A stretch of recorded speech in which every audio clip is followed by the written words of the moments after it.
79.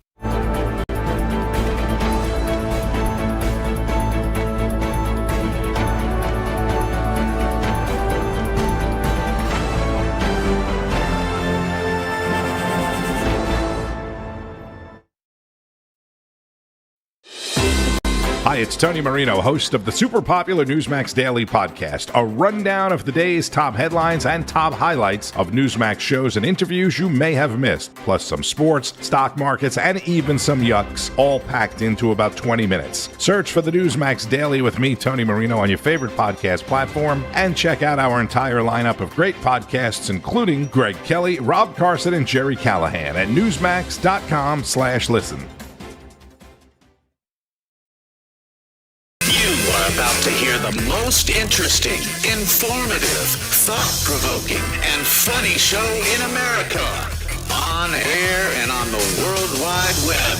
This is the Rob Carson Show. This is the Rob Carson Show. Hey, kids, it's already Wednesday. It's the 18th of February. How you doing? Welcome to the show. Oh, my God, I can't believe this. I can't believe Zoran Mamdani beat my expectations. I am going to say this right now. I'm a little shocked he actually beat my expectations. I expected the free grocery store in New York City's West Village that opened last week that offered free groceries to people and had people standing in line for a bag of groceries. I expected it would last 6 months. It lasted a week. This is so delicious. Oh, my God. This is better than, I don't know, crumble cookies. By the way, they're great. This is so delicious. I mean, the Mamdani regime is collapsing because, as Margaret Thatcher said, that socialism succeeds until you run out of other people's money. And right now, people in New York, Democrats in New York, are realizing what a crap hole that they've made New York in, and how many people are leaving New York, the state, because of the nonsense. And even they are saying, oh my God, it's a little too much. And so they're saying, you know what, you already got a budget that's bigger than the state of Florida. New York City has a budget bigger than the entire state of Florida, and a lot of it is just fraud. And 50% of people in New York are on some sort of Medicaid, which is fraud. I mean, largely fraud. And finally, idiots like Kathy Hochul. Now, what's up, Doc? The governor realizes that people are sick and damn tired of it, and so she told Zoran that he couldn't have a Snicker bar when he went through the aisle at the grocery store, and then he started throwing a temper tantrum because he's a candy aisle kid. So there you go. There you go, your socialist workers' paradise. The free grocery store. Once the groceries are given away that are free, there's nothing there. Oh, my God, it's so fantastic. It's just so fantastic. Meanwhile, in Washington, D.C., I don't know if you heard about this, but to billions of gallons. No, actually, I heard like 300 million gallons of raw sewage has been dumping into the Potomac River. And Wes Moore, the terrible governor of Maryland, he is Maryland's Gavin Newsom. He's like a I don't know, DEI Newsom is what he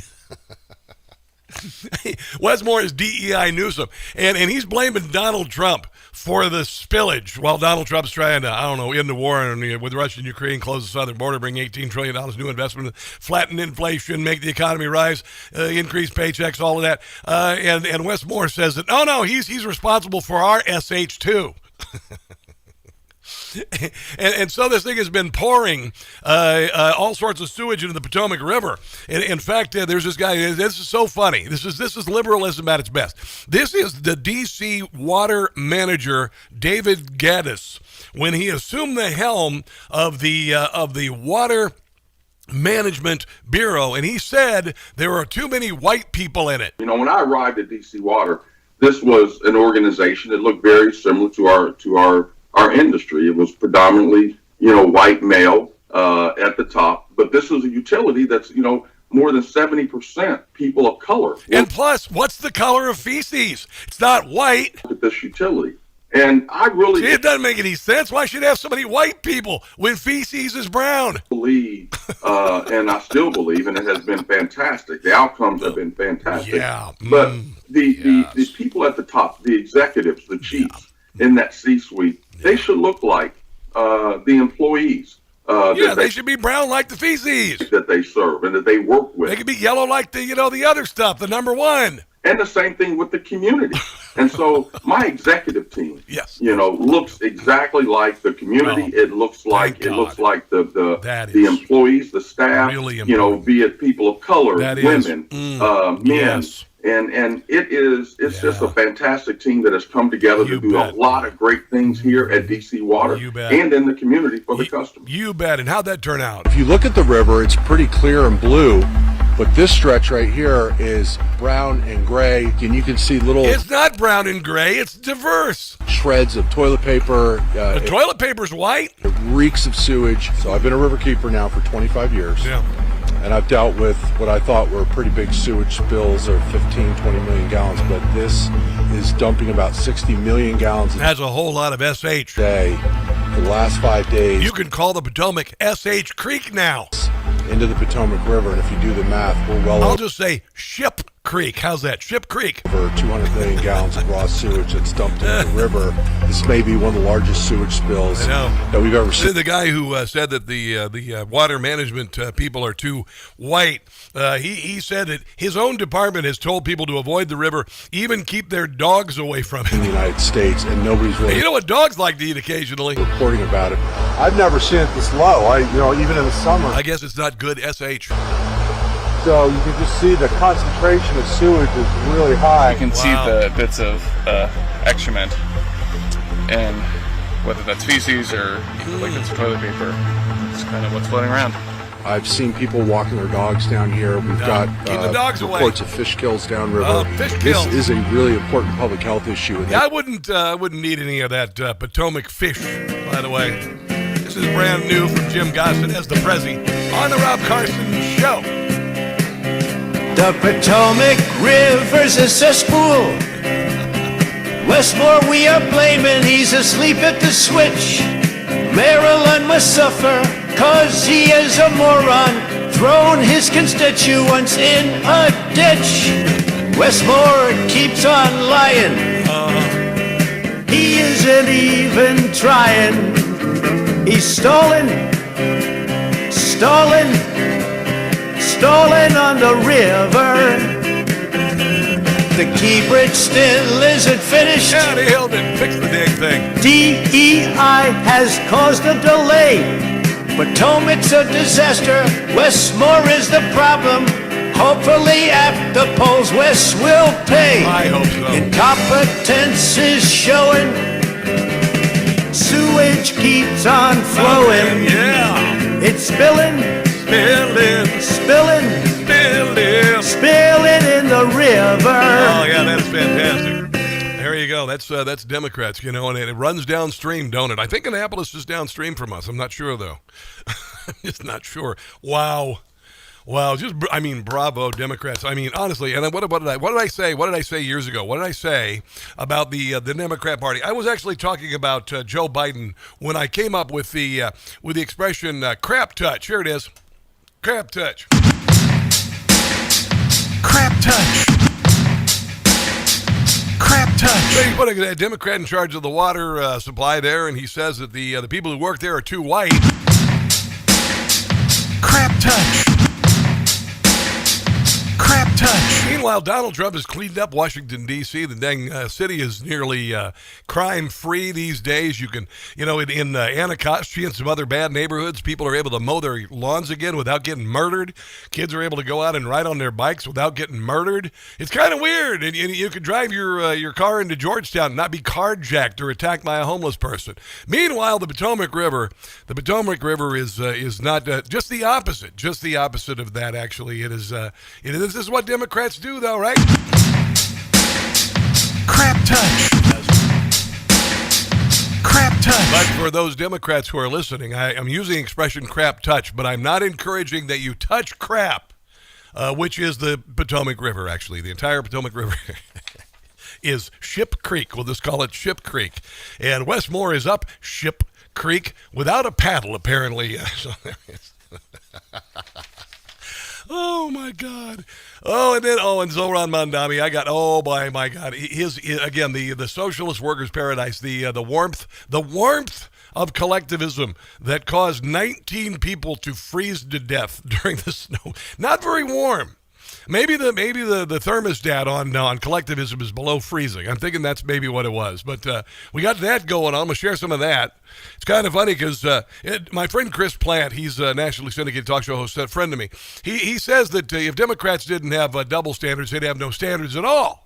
And Democrats have suddenly decided that voter ID is bad. And they're saying that 20 million voters don't have ID, which means they cannot live in a civil society because there are a million other ways you need to identify yourself. And so I suggested that why aren't Democrats trying to find the people who don't have the IDs and get them IDs rather than tell us, oh, we don't need IDs. And the reason being is the 20 people who are citizens who don't have IDs don't exist. But the 20 million illegal aliens who don't have IDs do. That's all you need to do. In your next argument with a libtard, yeah, I said it, libtard, or if you're in near the Potomac, libturd, I think is the word. But just tell them that. That's it. But listen to Chuck Schumer back in the 90s, before he became an osteoporosis addled gargoyle. Then versus now. Everywhere people go, they're asked for a social security card. In fact, one way to prove you're a bona fide person who can have a job is to ask for a driver's license and a social security card. This is an But since then, people of color have gotten stupid, and women are stupid too. Fraud amendment. Over where we go, people say, well, why can't you stop illegal immigrants or others from coming here? And the number one answer we give our constituents is when they come here, they can get jobs, get benefits against the law because of fraud.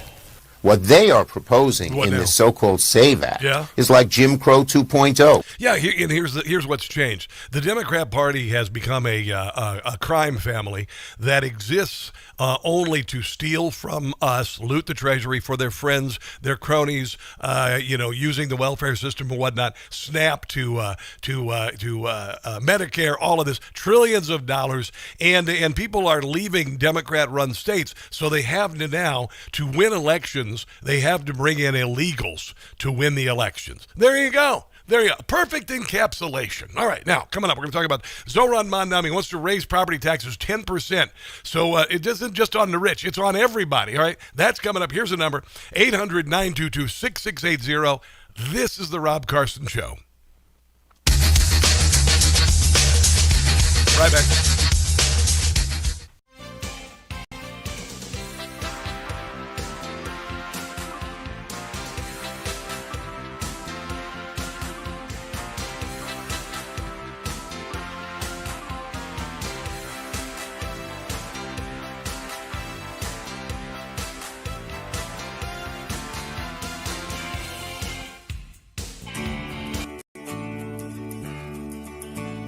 Homeboys, hillbillies, and Hebrews are Rob Carson's friends.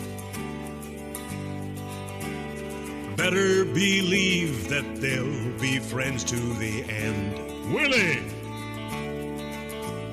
A new coalition to promote freedom. They're all about liberty. The perfect trio to combat the left and look out for you and me. Mamas, please let your babies grow up to be homeboys. Hillbillies and Hebrews is who you should raise. You'll receive nothing but absolute praise. Homeboys, hillbillies, and Hebrews are saving this country. They love this land and they'll give you a hand. We need to give them our thanks. Homeboys, hillbillies, and Hebrews are friends to this nation. They've got our back when we're under attack. Homeboys, hillbillies, Hebrews.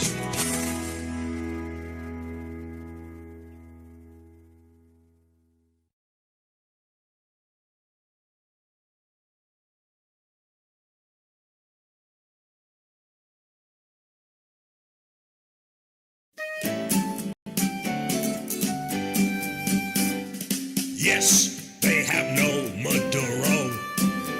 They have no Maduro today. They bombed him and grabbed him. The CIA nabbed him. In handcuffs he was hauled away.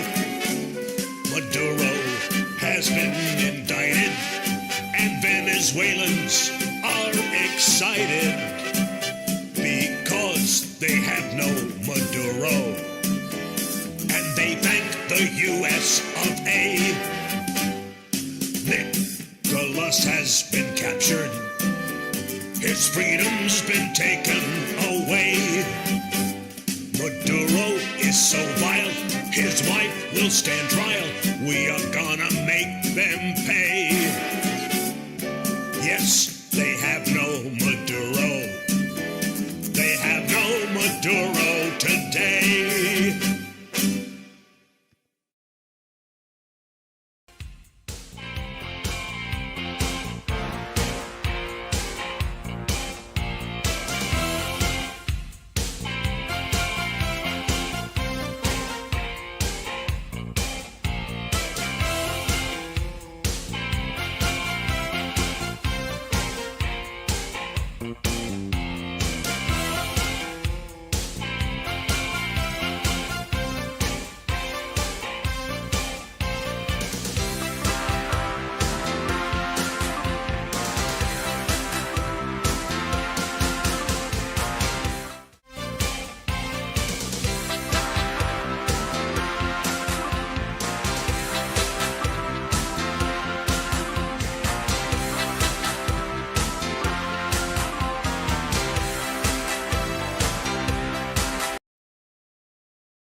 Carson Show podcast is everywhere.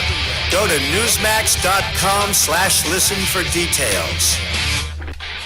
Would rather do is ensure that they remain as they are so that the city can be on firm financial footing. However, in order to get to this point of closing the gap on both this fiscal year and the next fiscal year, we are forced to raid the rainy day fund, the retiree health benefits trust reserve, and to increase property taxes across these other years. Wow, that didn't take very long, did it? And his free grocery store shut down after a week. Wow, it is just phenomenal. But you know what? Hey, the Democrats are going to win the midterms because, you know, socialism. But it's kind of weird. Every time that the socialism wins in a city, people leave. Every time socialism wins in a state, people leave. The states that the most people are leaving are Democrat-run states, and the ones where they're going to are run by Republicans. Places like Florida and Tennessee and Texas, because they don't have income tax, among other things. But this is just your Democrat Party. They're a bunch of socialist morons. And if they could, you know, here's the thing: if Kamala Harris would have won the presidency, they would have done their level best to make it so you couldn't leave a state. You couldn't leave a state. Right now you have the opportunity to GTFO when your state goes bananas, like Virginia, electing crazy cat lady Abigail Spamberger. But anyway, Mamdani's threatened 9.5% property tax increase if a wealth tax is not passed. So the Democrats in Albany are saying we're not going to give you a wealth tax because we're already bleeding the state dry of successful people. And Mamdani saying, well, I'm going to have to raise the property tax. You know, I didn't want to do it. It would affect 3 million single-family homes, co-ops and condos, and over 100,000 commercial buildings. The mayor acknowledged that his proposed would not merely force the wealthy to pay more taxes, but also would be a tax on working and middle-class New Yorkers. I thought he was going to support all the middle-class New Yorkers. Here's one of his idiot moist dream campaign ads. I'm Assemblyman Zahran Mamdani, and I'm running for mayor to freeze the rent for every rent-stabilized tenant. Wait, you're going to freeze my rent? What? Yes. No, I meant we're going to freeze the homeless to death. Did I hear rent freeze? Yes! This guy's going to freeze the rent. No, we meant homeless people. Come on. No hike? None. Sound alike. This guy's going to freeze the rent. Yeah. It's true. As your next mayor, I will freeze your rent. Very well. Paid for by Zoran for NYC. Yeah, there you go. How well did the work for you? Not so well, actually. Not so well. Here's Ron Mamdani after his election. Yesterday, a little bit more. For those who have watched budget after budget, it is tempting to assume that we are engaging in the same dance as our predecessors.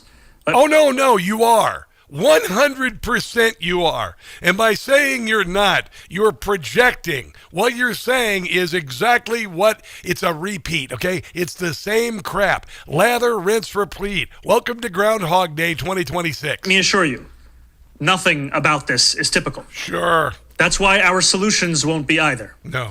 There are two paths to bridge this gap. Yes.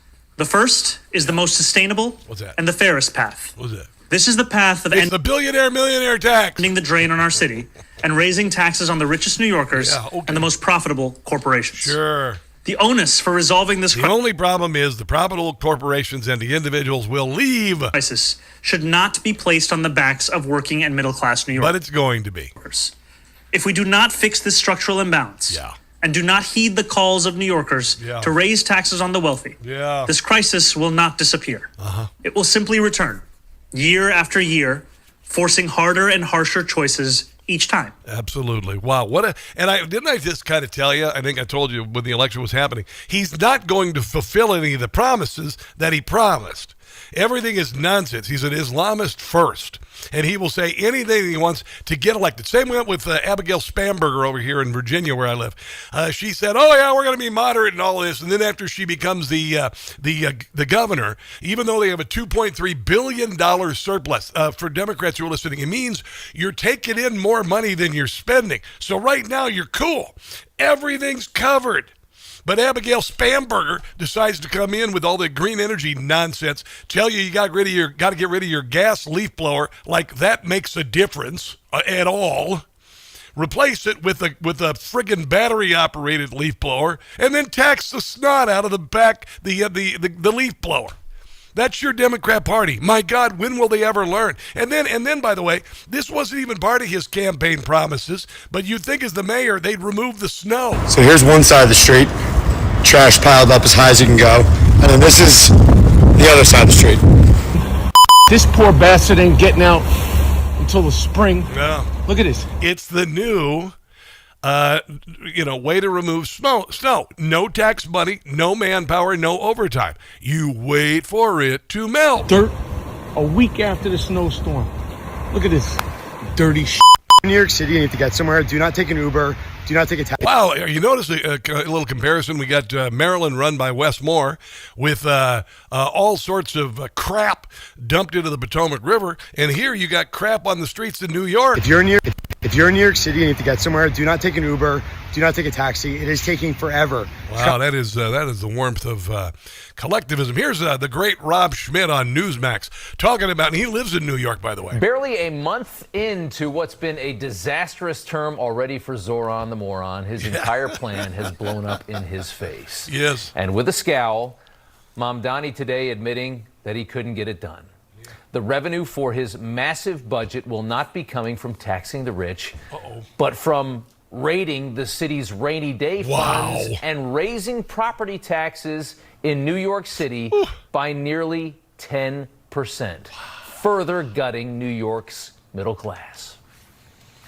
Brilliant. Faced with no other choice, the city would have to exercise the only revenue lever fully within our own control. My hands are tied. We would have to raise property taxes. Yes.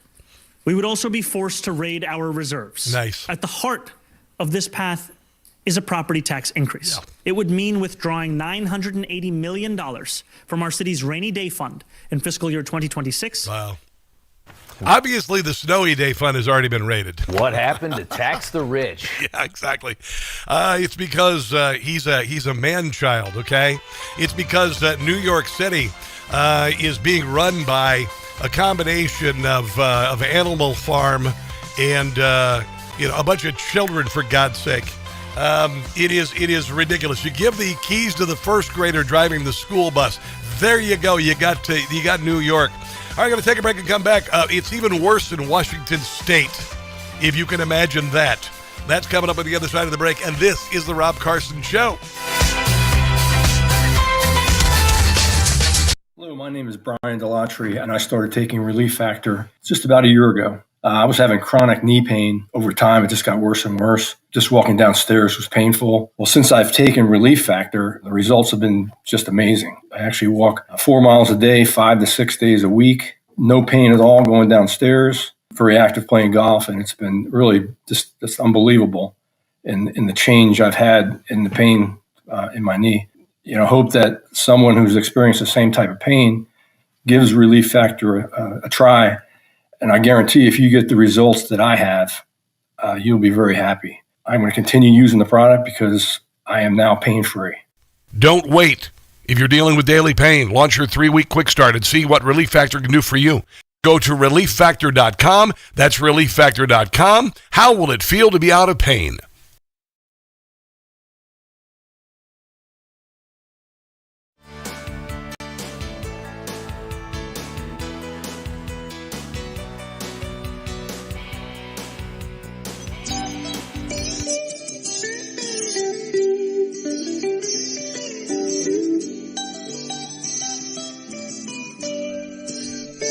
I am woman, not a man, despite this new transgender ban.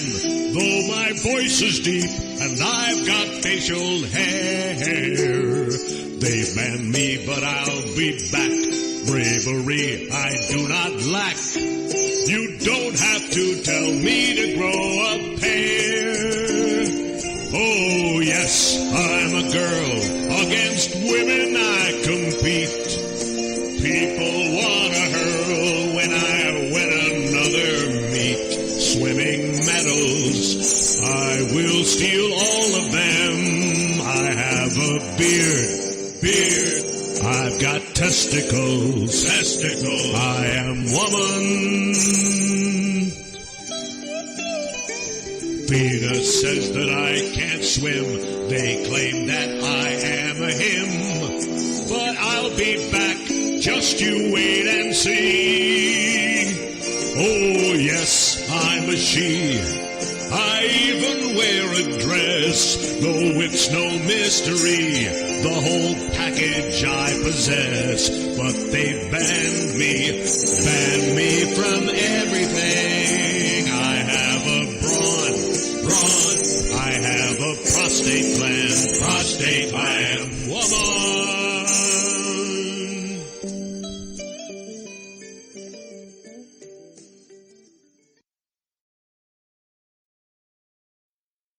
Hey guys, it's Carson for Shopify. For years I have had a swag line of T-shirts with catchy phrases and whatnot, and it's just been lying there.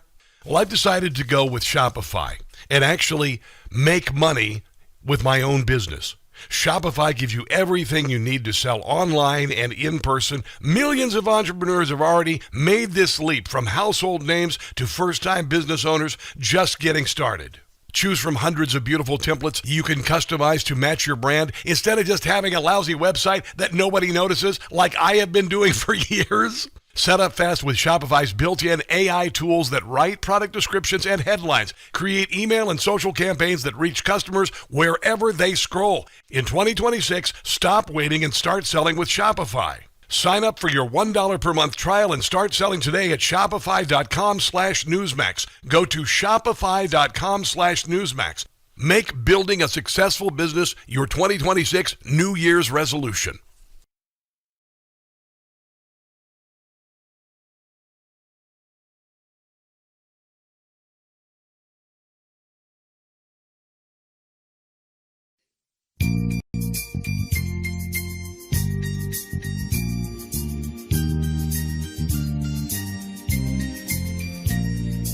Nutty Jasmine Crockett, crazy as a loon.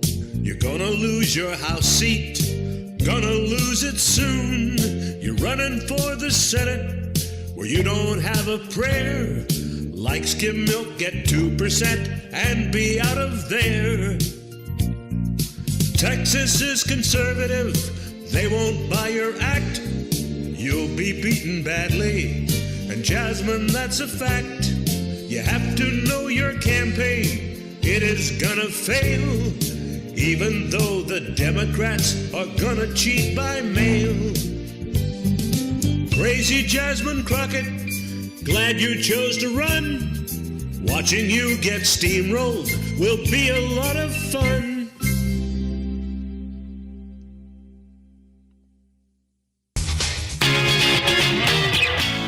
What happened to tax the rich? Mamdani looking like a whipped puppy in that video. It has been a rough month for him. So what did happen? Well, when he took his grandiose tax plan to Albany last week, state leaders and the governor effectively told him there is just no way we are taxing the rich anymore. He had a very bad trip. And that's not going to change. Mommy told him he couldn't have any candy. Pretending like there's a chance he can bully the legislature into doing this by threatening to raise city property taxes. It's not going to happen. Lord of the Flies meets Animal Farm. That is what's going on in New York City. It's going on up in Washington State. The woman child in charge of Seattle now, again, handing the keys to the first grader in the bus, saying, "Drive everybody home." And you know what's going to happen then? You're all going to die in a fiery crash.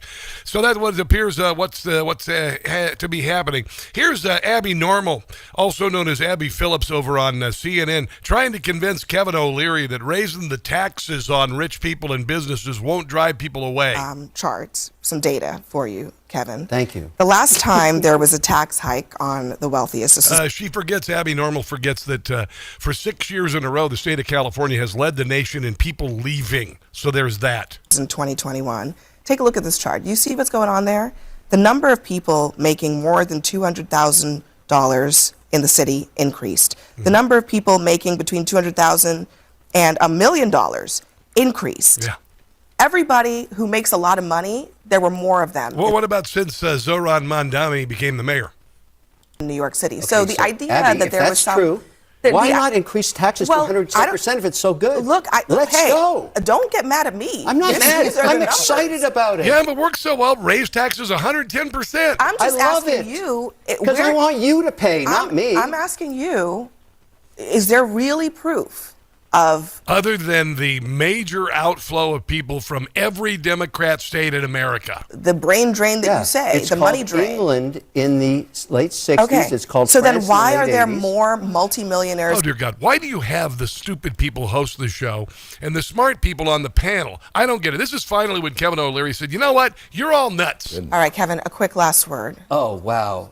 Which I'm My not sure... last word is, you're all nuts. Yeah. Like, that's just... Oh, my God. Thank you, Kevin. That's Guys, Am I in on that? Okay. Look, He's true. It's true. Absolutely, 100%. They're nuts. They're nuts on everything. They were nuts about boys becoming girls and competing in girls' sports. They were nuts about the drug boat captains being blown up. They were wrong, and they were nuts about Maduro. They were nuts about Hunter Biden's laptop. They were nuts about Joe Biden having dementia and denying it. We got to keep it together here, okay? We are. Too late. Honestly, I mean, there's You a are. way. It's a friggin' lunatic asylum there. That's why I say that, like, people like, he, among others, are sanity in a sea of insanity. To talk about these things. If you don't have anything to say, just say no, that, I and I just won't said come to you something. next No, week. he did say something. You're all nuts, and he's right. Important. You don't All have right, basic next information, for us, Kevin. everyone. You don't know who's running Everyone, thank you Navarro.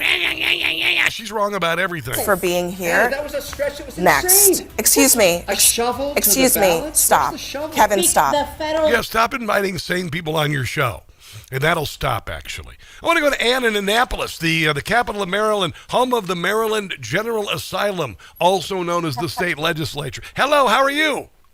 Hi, I'm okay. Yeah. I wanted to tell you, I zeroed in on you. I've been listening to you for years when Rush went off, and then you finally came on. Gotcha. And I found a home there after the election. Lovely. Where Donald Trump did not win that 2020 election. Yeah. And you had the nerve, like a lot of people did not, to say that you knew it was cheating. Duh. And that's exactly, at that point I zeroed in right on you, and because you had it right. Also, I want to say that during the first administration of Trump, that red wave that they said never happened, they never went back to check about the cheating. Yeah. So Well, they're checking it now, by the way. By the way, I went to Annapolis for the first time in about 12 years a couple months ago. How could the state, the capital of Maryland, a place that is so highly taxed, have streets and roads that are such crap? Everybody says I was born here, but everybody that's out there sees the corruption. Oh, and it's just amazing. But I wanted to tell you that regarding your Chuck Schumer thing that you were just talking about, nobody changes their opinion like that. I believe that whole Democratic Party lots of and part of the Republican Party, it's part of like a secret society that, you know, here in colleges where everybody's got something on somebody. Yes. And if they don't toe the line, it's coming out. Yeah. I believe that they're circling the wagons. They've all got something on somebody, and that's why they stick together like glue. Well, they're a criminal cartel. The Democrat Party is a criminal cartel. They've moved from being the party of the working man, helping, you know, and they were always fake. They always lied. They always said, oh, yeah, we're going to give you a pittance and make it seem like we really care about you. And then they moved into increasing the size of the pittance, the payments into the government, and then they took the money rather than giving it to people. And so they've enriched themselves. COVID was a prime example. They increased the size of government by 40%, and nothing went to anybody but the government, government employees, NGOs, corrupt charities and whatnot to the tune of trillions of dollars. And now they're realizing that they can't steal elections anymore. They can't. They're so bankrupt that nobody wants to vote for them because nothing they support is positive. So they have to rely on bringing illegals in and loading them up with free stuff, because our pittance is a lot more to people coming from, you know, the armpit of the world, Somalia. And so I think but I think the fact that they're all so wealthy beyond what they could be making in office truly should be exposed. I mean, people know, but they got to keep driving that home, because people they keep, you know, saying that they're paying off their friends or doing this and that, like they're not getting anything. They all live way, way above what their means are. And there are Republicans who are worth tens of millions of dollars who, you know, the friggin' Speaker of the House, or the minority leader in the Senate, Mitch McConnell, he's worth tens of millions of dollars on $174,000 a year. We're an oligarchy. I think all the Democrats are dirty, and I think probably half of the Republicans are. Yeah. Well, thanks we got to gut the place. We got to drain the swamp. And what did they do when we started draining the swamp? They filled it up with crap. We do, and we have an oligarchy. You know, we do. We've become an oligarchy, and it started like when Bill and Hillary left office and started to enrich themselves. Then Barack and Michelle came to office. When they left office, they were worth hundreds of millions of dollars. You got Nancy Pelosi worth $400 million in Congress. You've got other Dianne Feinstein worth tens of millions of dollars. You've got, you know, Pramila Jayapal and Ilhan Omar who suddenly went from $0 to $30 million in value. We have a very, very, very, very corrupt oligarchy, and the Democrat Party is being exposed. They can't steal elections anymore, so they're lashing out, saying you can't get an ID, and Republicans want to steal the election, and they're doing a death spiral into hell. They're doing a death spiral into hell. The illegal cabal, the Democrat and some Republican crime family is being exposed. And as I like to say, you know, the left exposes its flanks so we can kick its ass. And we've got to do that. We've got to kick their butts clear up between their shoulders from here through the midterms. Thank you very much. Let's take a break and come back, shall we? This is the Rob Carson Show.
We take our finger and press this button tonight. That is a $4 billion vote. And the next thing will be an income tax and many other taxes. After the largest tax increases in state history, and all the while, a spending addiction that is totally out of control. These are retired firefighters. These are retired police officers who have worked so hard. And then when they see the hands of Olympia reaching in to take their retirement, they take it personal. We have spent so much money in so many ways on so many unsustainable programs that we've forced ourselves into a hole that a year after we have record increases in taxes, over $9 billion of new taxes, we're immediately coming back and asking our retirees to shoulder a massive shift of their funds to balance the budget.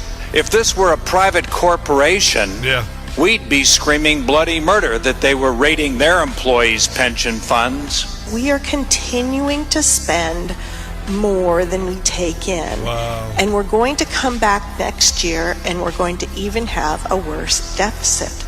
We have record revenues, Madam Speaker. We have a record $78 billion budget. And despite slowing revenues, our revenues still continue to climb. We don't need to raid the left one pension. There you go. That's your state of Washington. By the way, they are planning on depositing $565 million into the climate commitment account. Now, the state of Washington is a fingernail clipping on the face of the earth. So it's not going to mean a D word for Richard for them to do anything about controlling carbon or whatever. It's a joke. It's a joke. And all it takes is one of those volcanoes in Washington to fart, and it will reverse every ounce of anti-carbon nonsense these idiots decide to push through. This is your Democrat Party. This is why I am confident when I say they are doing a death spiral into hell. They cannot win elections on ideas.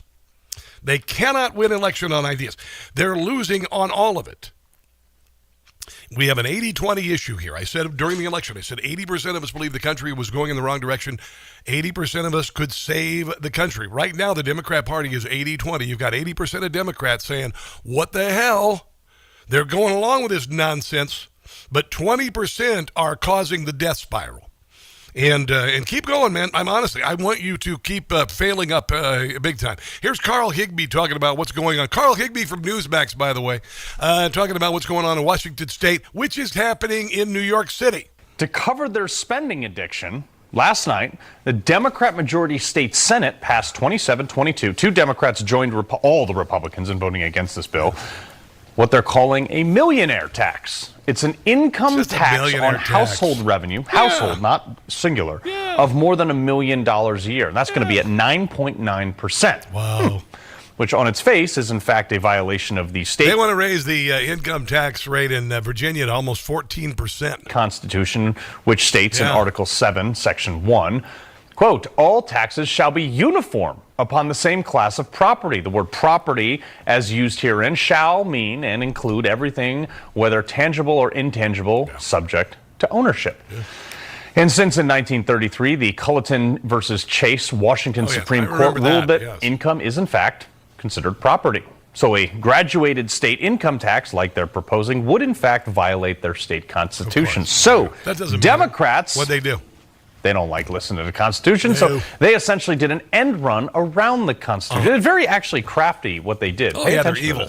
Evil people The way they wrote this to avoid a constitutional challenge, which they'll probably get anyway, but they quietly made this a tax on everyone of all incomes, but made a $1 million deduction for everyone. Yeah, they have a spending addiction. It's like all of the heroin addiction there in Washington State. Again, what Thatcher said. She said, the problem with socialism is sooner or later you run out of other people's money. This is already happening in New York. This is going to happen in Seattle. It's already happening in California. California is a bleep show. California is a bleep show supreme. Profoundly, profoundly corrupt.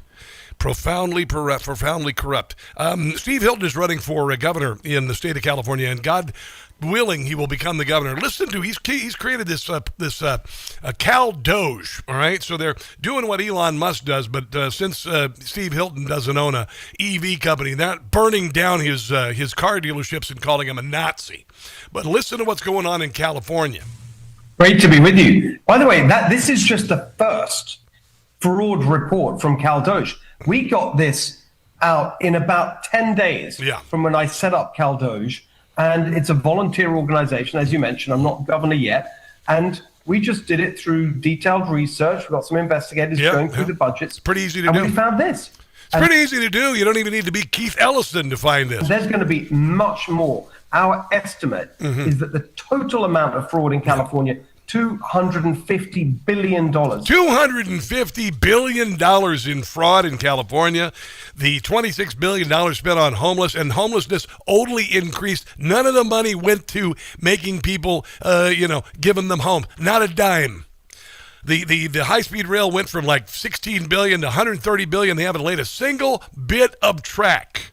And they have got a massive fraud industrial complex with regard to Medicare. They got all these hospice care centers that are located in strip malls. None of them are providing end-of-life care. They're all connected to like the Russian mafia. At least. So there's a lot more to uncover. Wow, $250 million. And yet Gavin Newsom says that even despite everything that's wrong with California and the bleep show that he's made it into, that the Donald Trump and we have California derangement syndrome. I guess all those millions of people leaving the state have the same thing. I think there's a California derangement syndrome, and he's part of it. I mean, I think people are obsessed with focusing on what's wrong with the state and not what's right with the state. I mean, you have more scientists, engineers, more researchers, more Nobel laureates in the state than any other state in the nation. We're the fourth largest economy in the world, $4.1 trillion. We're the finest system of higher education that addresses the issue of equity. Oh, my God. You graduate with a worthless friggin' degree and hundreds of thousands in debt. Better than any other public education system in the world. Equity, yeah. Tell your boss you got a degree in equity. We dominate in every category. Here's what you need to learn when you graduate high school or college in California. How to spell somebody's name correctly on a coffee cup. Name it. We're the biggest manufacturing state, the biggest farming state, ranchers and hunting jobs. You keep telling yourself that, sunshine, as people stream from the state. Again, 6th year, most people leaving a state, California. Keep resting on your laurels there, Kendall. Good luck with that. Let's take a break and come back. This is the Rob Carson Show.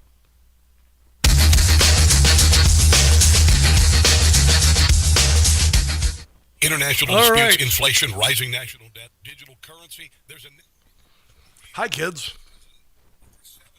Man, we are busy today. We got a lot of chiming in today going, hey, Pat Carr and Tom Kay, Beck Ottenberry, Truth to be Told, Robert Myers, how you guys doing on the Rumbly-Roo over on YouTubeage? I got to refresh my YouTubeage. I have a little trouble with my YouTubeage. I don't know why it's not loading. But let me try to figure this out. Not sure what is going on. Let's go to Facebook. Hello, Vicki Stevens. Hello, Kathy and Brian Duffy. And Donna Lambert. I haven't seen you there in a while, Donna Lambert. And Darlene Nellis. Hello. Glad to have you joining us today. Hope you're enjoying the show. Judy in Canada is watching there. You know, from the 51st state, as she liked to say it. So there you go. Hi. Welcome. Oh, yes. Let's see. Beautiful Ice to Mufferdeberg. Good to see you. I haven't seen you there before, but it's nice to see you on the YouTube. It's Mickey Hastings as well. And Deplorable Dinosaur and all of that. I got some news. You know that bus tour we're doing to Gettysburg? I told you it was going to happen. We sold it out. So we're working on getting another bus. We shall see. I told them we're going to sell out the buses. But they wouldn't believe me. They need as many buses as they need to go to an Antifa rally. Just bring them in by the fleet of buses with their all printed off signs. That's what we need. So, anyway, throw 4 frozen chicken breasts, crock pot, pour a bottle of barbecue sauce, turn it on high, leave it 4 hours, shred it when it's done. Yeah, that's not a bad idea. I'd thaw out the chicken first, though. Go a little faster. Here we go. Yeah, about 320.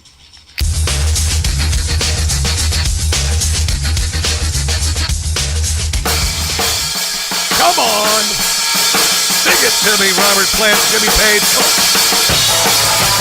John Paul Jones.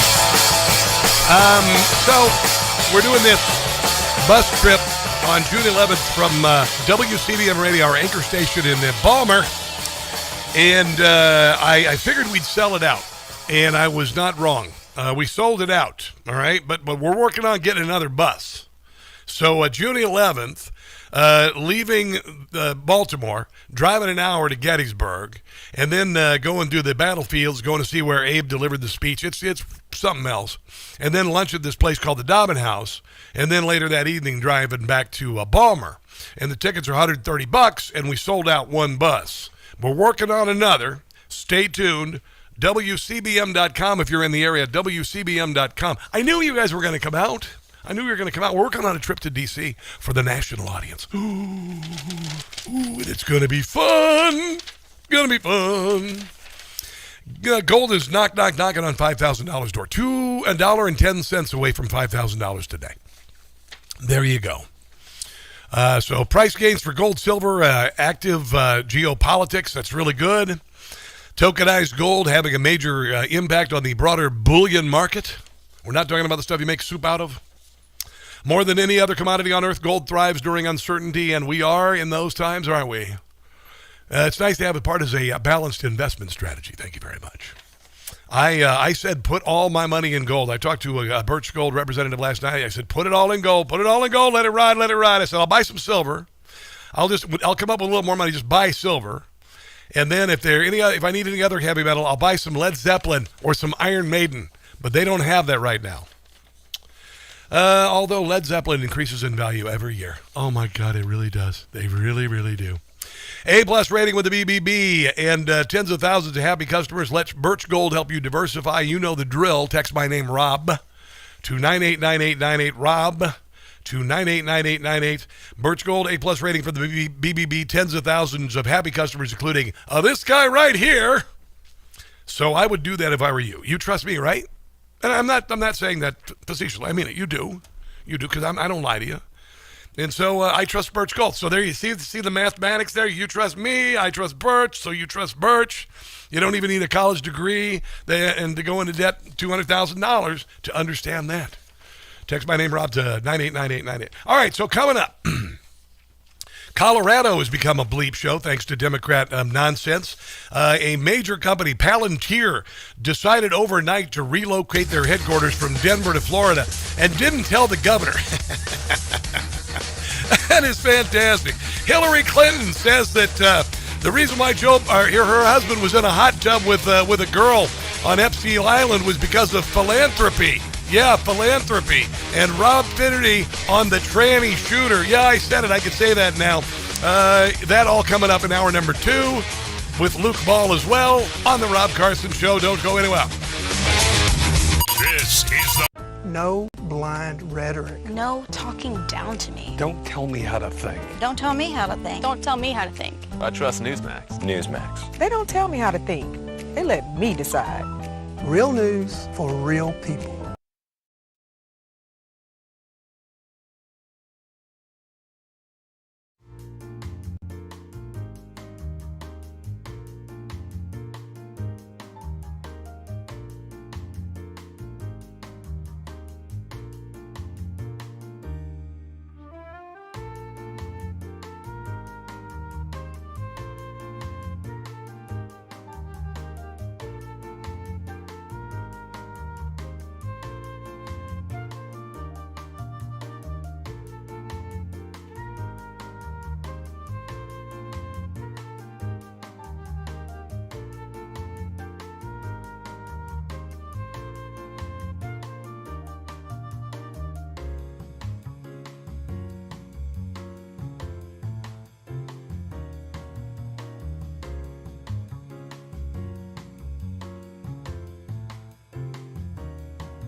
about to hear the most interesting, informative, thought-provoking, and funny show in America. On air and on the World Wide Web. This is the Rob Carson Show. Hour number 2 of the Rob Carson Show. We are on radio stations around the country, also streaming live on all Newsmax social media. I'm going to tell you, we got a lot of people listening to the show. A lot of people follow me on the social media. My social media is exploding at Rob Carson Show or Rob Carson, either one. Particularly Instagram, TikTok. I'm on TikTok. The whole deal, we put, after the end of the show every day, put like 90-second and you know, no more than 2-minute segments of the show that are very entertaining. And I'm talking, woo, crazy. So if you want to follow me personally on social media, it's either Rob Carson or Rob Carson Show. Even my LinkedIn, my God, my LinkedIn is gigantic. Yeah, I know, ladies, you'll like to hear that. My LinkedIn is huge and growing every day. But also my Instagram, my Twitter, my Rumble, my Getter, my Facebook, and my YouTube, and I think that's about it. And your toaster. You can also hear me on your toaster. I'm everywhere. So yesterday was Rush Limbaugh's 5th anniversary of his passing. Saw a lot of people commenting about that online and whatnot, and Donald Trump did a little tribute to him yesterday, which I thought was pretty remarkable. It's hard to believe, right? It's hard to believe. And I was thinking about it quite a bit, actually, because, you know, I was involved in his the success of the show, writing comedy and voicing comedy and all of that stuff. And none of us would be here if he weren't. He changed the world. He changed everything. And he was under attack for 30 years because he was the first person to step into this and take away from the monopoly of thought that was owned by the left, and they waged a 30-year war against him, and he suffered those arrows, man. He took them all, and we're all here because we are here because of him, and the conservative movement as it is because of Rush Limbaugh. The knowledge, the deep knowledge that we now possess of conservative politics, of the Constitution, of you know, all of this stuff, and our immense interest in it is because of him. It really is, right? You don't just read the Sunday paper anymore and, you know, kind of whatever, and you turn on CNN and go, okay, gobble, gobble, gobble, you know, watch, you know, whoever, Peter Jennings or, you know, Uncle Walter, or Uncle, what was it, Walter Cronkite, and say, okay, I believe what old Uncle Walter tells. No, none of that. Everything has changed. Everything has changed. The reason I am here right now is because of that man. So, pretty amazing guy. The Democrat Party is run by children. We see that they're top contenders for higher office, particularly the presidency. One of them is a bartender who's so stupid that if you asked her for a rum and Coke, she'd say, "What's in it?" That's AOC. AOC is a complete and utter moron. I mean, honestly, and if you don't believe me, I want you to listen to this, because this is J.D. Vance talking about AOC when she went over to this Munich security conference. And honestly, it wasn't a surprise because she's an idiot. And listen, I'm not using the word idiot as a name. I'm saying it because she's stupid. And if you don't believe me, the best gauge to tell if someone is stupid is when they talk. All right? So listen to this and tell me she's not stupid. And should the U.S. actually commit U.S. troops to defend Taiwan if China were to move? You know, I think that this is such a, I think that this is a... No, she's a genius. She's going to cure cancer like Joe Biden said he was going to. This is, of course, a very long-standing policy of the United States. Okay, now here's J.D. Vance talking about that. He's not a stupid like her. Martha, you bring me on your show and you show me the most uncomfortable 20 seconds of television I have ever seen. Yeah. My takeaway from that... What happened there? What do you think? Well, I think it's a person who doesn't know what she actually... She's an empty well. ...thinks. And I've seen this way too much in Washington with politicians where they are given lines, and when you ask them to go outside the lines they were given, they completely... Script. It's that way with a lot of TV people, believe it or not. Apart because, look, does anybody really believe that AOC has very thoughtful ideas about the global world order or about what the United States should do with our policy in Asia or our policy in Europe? No, this is what's in a gin and tonic? Person who is mouthing the slogans that somebody else gave her. Bumper stickers. That's what Democrats speak in. Coexist. War is not the answer. And it I guess shows no one gave her one for that one. I guess not. And it shows how thin the Democrats' policy actually is on all these very, very important questions. Yeah, 100%. That's absolutely true. But here's The View. The View, also known as the Harpies from Hell show, because they sound so much alike. Here is Joy Behar, saying that she's actually a genius. It's just her speech that's so stupid. So clearly, my mother used to say, don't spit up in the air, it comes back in your face. Okay? Yeah, it's don't spit into the wind. You also don't pull the mask off the old Lone Ranger, and you don't mess around with Jim. Him out before you start attacking AOC, who, by the way, it sounded a little humana, but, compared it sounded dumbina. to him, it's like Mensa. No, not at all. Not compared to Donald Trump. You're absolutely high. Well, I think mispronouncing a word is totally different than not knowing your position. That's Savannah Chrisley, actually almost intelligent on The View. On Taiwan. And what's important is how you recover from something.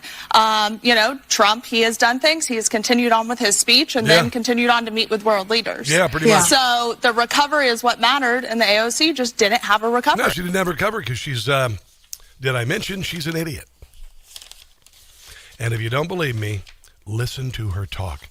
She lashed out at the New York Times in a phone call, and she said in addition to the ugly episode, AOC incorrectly stated that Venezuela is below the equator, called Secretary of State Marco Rubio racist for saying cowboys came from Spain, even though horses came from Spain. Monday night, she called the New York Times, vented her fury over the coverage of her gaffes and the questions she was asked. This reporter came up to me and was like, "Is Munich like the new?" Is like New Hampshire, and I cannot say enough of how out of touch and missing the point genuinely that is. That was the words of AOC there. Global democracies are on fire and the world over, and established parties are falling to right-wing populist movements. No, they're not falling. They're being corrected by the movements. Any 5 to 10 second saying only serves to distract from the substance of what I say. Well, you didn't say anything, you moron. The New York Democrat later felt compelled to claim that her attendance at the event was not about preparing for the 2028 presidential run. Oh, God, are you kidding me? What's really amazing is that she's so stupid as to not realize she's completely unqualified to be the president of the United States. I mean, honestly, dumb. Here she is talking about whiteness being a construct. There's a very big difference between whiteness and national, like your actual culture, right? Whiteness is an imaginary thing. Being German is real. Being Italian is real. Being English. I can't believe this moron is saying these. It's so beyond stupid. It's just beyond the dumb. I mean, it's an irritant. It's just an irritant to have to waste your time listening to this woman talk. It is just unfriggin' believable. Okay, I got another one. Oh yeah, here's here you go. Here's some more. I think what we identify is that in a rules-based order, okay. Order is always rules-based. Because without rules, order cannot exist. Okay?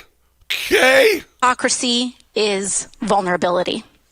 And so I think what we are seeking is a return to a rules-based order that eliminates the hypocrisies around when too often in the West we look the other way. And? Here we go. You ready? You ready for the cannonball into the deep end of stupid? For inconvenient populations. to act out these paradoxes. There you go, the paradox. Okay, paradoxes. There you go. That's just one of those gobbledygook, stupid words that they use. Paradigm, paradox, paradox by the dashboard light, whatever. That's what the academics use, even though they don't know a damn thing about it. Act out these paradoxes. These paradoxes. These paradoxes, you know. There you go. Back to the moderator. And the moderator's going, what the hell are you talking about? Honestly, you are just so stupid, I can't even imagine how dumb you are. You know, I remember when I was a young father, and I was sitting around, I don't know what it was, I was at some meeting in the daycare center or whatever, and a bunch of the moms were sitting around or something. I might have been something to do with the school, I don't remember. But a bunch of these Karens are sitting around with their children. And this, you know, I said, well, that's kind of stupid. And this woman looks at me and she goes, well, what are you? She says, we don't use the word stupid. We don't use the word stupid. And I looked at her and I said, and by the way, got no laughs from the room. I said, well, what do you call stupid people then? I think we should just call them Alexandria Ocasio-Cortez. That's what I think. Let's take it. Democrats. Is that better? I think Democrats is even better. Let's take a break and come back. This is the Rob Carson Show.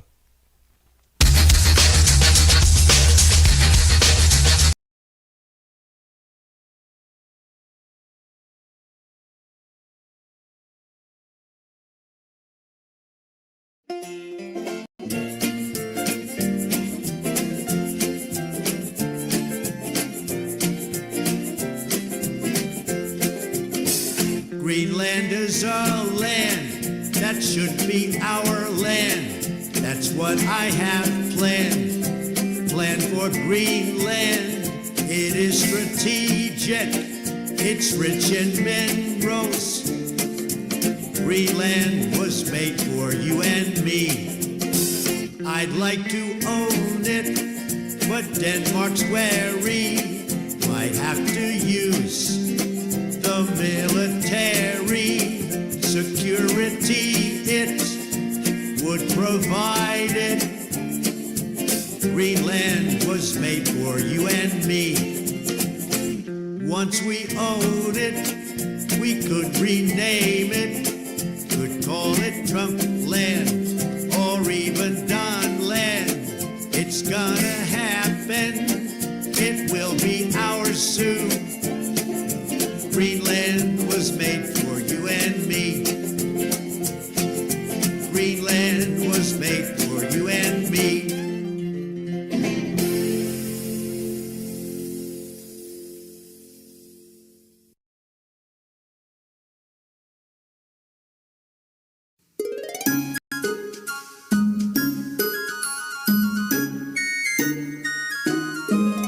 Somalis are all on welfare, and the Dems just seem to not care. Ilhan Omar, she needs to go. GTFO, GTFO, GTFO. Many are anti-Semitic. Their statements have been pathetic. They're a threat to all you know. GTFO, GTFO, GTFO. They are always expressing hate of America. Why are they here? Must abort before it's too late. Talk about holiday cheer. Our language, they will not learn it. Own money, refuse to earn it. They are gaming the system so. GTFO, GTFO, GTFO.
WCBM. Got a boom boom rejoin. Boom boom.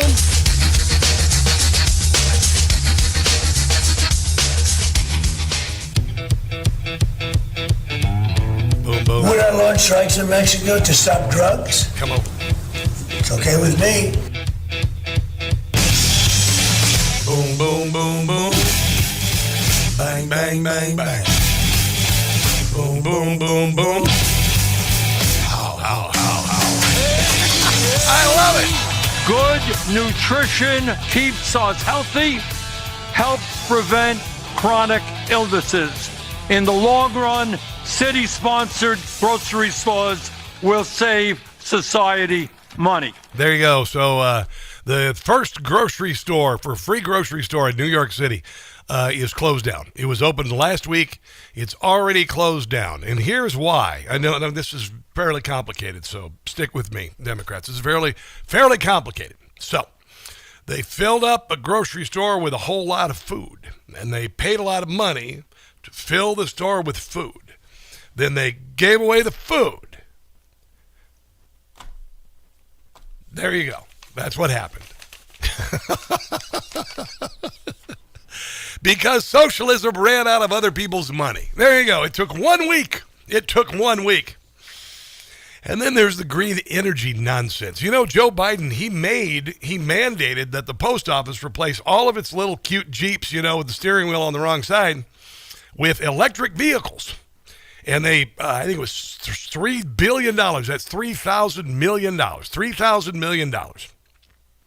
And they were going to replace all the poster vehicles with electric vehicles. The last I checked, I think maybe 40 of them had been delivered. And in Vermont, where it's cold in the wintertime, I don't know if you knew this, it gets very cold in Vermont, where Bernie Sanders is from. Vermont decided to go green and spent millions of dollars on electric buses. There's only one problem. They're not reliable in winter weather. Green Mountain Transit's program funds are stretched thin, and so are their buses. Take a look at this. These electric buses are less than a year old, but right now they're out of commission. What? These 5 New Flyer electric buses batteries were recalled in November. The manufacturer said they are a fire hazard, so they can't sit in the GMT garage. Yeah. That's why they have that snow mohawk, or as I like to call them, snowhawks. The buses have to be 41 degrees to charge, and as Gunnar just explained, there's not a day of 40s in sight. GMT is working with Vermont agencies across the state and sharing buses. It's another example of Vermonters working together to get us all where we need to go. Well, Tia? It didn't work Thanks out a lot, so Laura. well. General Manager at Green Mountain Transit, GMT, Clayton Clark, told that the federal government provides public transit agencies with new buses through a competitive grant application process, and success is not a given. Now, I'm going to try and explain something again to Democrats real quick here. Now, why do you put your batteries in the freezer? Because it makes them last longer. Because there's a chemical reaction in your battery between an acid and a metal, and it causes an electric current to be created. There you go. And when it's cold, it slows down that chemical reaction. And so it saves your batteries until you get them out and they warm up and you can use them, right? Okay, I'm good. And a battery in a car has to be charged, meaning you got to put energy into the battery, and the battery isn't an engine. The battery just holds the energy to propel the electric motor. And the problem is, most of the place in America that you charge the battery with the energy comes from fossil fuels. So you are bringing in a middleman. Oh, that's sexist. Okay, middle non-binary, they, them, transsexual. And it's a waste of time. And it's always going to fail, and it's already failed again and again and again. Green energy stand. Here's Jim Carson. Yes, it's only an Al Gore scam. Just a climate change fantasy. Electric buses. It's all liberal make-believe to destroy the economy. What about electric snowmobiles? Sure, go for it. It's a sinister Al Gore scheme. to spread grief and cause misery. $10 a gallon gas and no electricity. I've got no shame as I show on Meet the Press. I've got no shame. I must confess I'm a big fat mess. It's a global warming scheme. It always has been. Just as phony as it can be. But it's making a billionaire out of hypocrites like me. Watch your power bill triple soon. 2, 3. Say goodbye to your SUV. Just wait till we confiscate your new HD TV. There you go. Ford Motor Company is stuck with these F-150 Lightnings, and you, if you've been listening for 6 years, I've been telling you, don't get one because they're a piece of crap. And they are scrap. Sorry if you got one. I mean, you drive it if you got it as a commuter car for a while, but you're never going to be able to haul anything, and it's never going to work in the cold. Duh. The only electric vehicle worth having is a golf cart. That's about it. Or a little commuter car. You can have that. That's all that. You can have a little, smart. Remember the smart car? Yeah, the Mercedes smart car came out. This thing is the size, smaller than a golf cart, right? And literally got 20 miles, 22 miles a gallon. And then have you ever seen one in a car accident? Smart is not what I would use to say you bought the car. You went not the smartest thing to own a smart. Where are they? They're all in the scrapyard. There you go. Trans-identified shooter at Pawtucket, Rhode Island High School, another transgender nutbag. Sorry, yeah, it's true. 56-year-old Robert Dorgan went by the name Roberta Esposito. So not only became a woman, but also a Latina. And he shot 2 people dead, 3 others were left in critical conditions. Witnesses stated the shooter shot himself in the ice rink from a family dispute. By the way, this nutbag said a few days before on social media, and it should have been telling everybody, said that he might go berserk. I'd say cutting your penis and your testicles off is kind of a good sign that you're already halfway there. 56-year-old transgender shooter went into by Roberta, the Latina, warned about going berserk in response to an ex-post where Kevin Sorbo posted that posited that Sarah McBride of Delaware is a man, and she still has her man's parts, so she's even more sane than this guy. Keep bashing us, but do not wonder why we go berserk, is what this was. Rob Finnerty had a good commentary on this. I'm going to share very shortly on the show, get some more details on this. And the jaw-dropping number of transgendered killers there have been since 2018, and the transgender mania social contagion PSYOP started. Did you hear the last word there? Not started, PSYOP. It was a plan. It was not organic. Duh. Let's take a break and come back. Luke Ball joins us next. He's awesome. Don't go anywhere.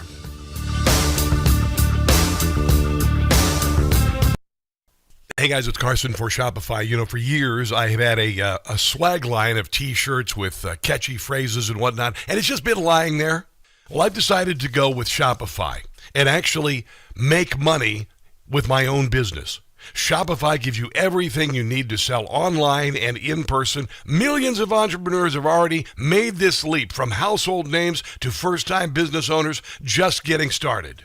Choose from hundreds of beautiful templates you can customize to match your brand instead of just having a lousy website that nobody notices like I have been doing for years. Set up fast with Shopify's built-in AI tools that write product descriptions and headlines, create email and social campaigns that reach customers wherever they scroll. In 2026, stop waiting and start selling with Shopify. Sign up for your $1 per month trial and start selling today at shopify.com/Newsmax. Go to shopify.com/Newsmax. Make building a successful business your 2026 New Year's resolution.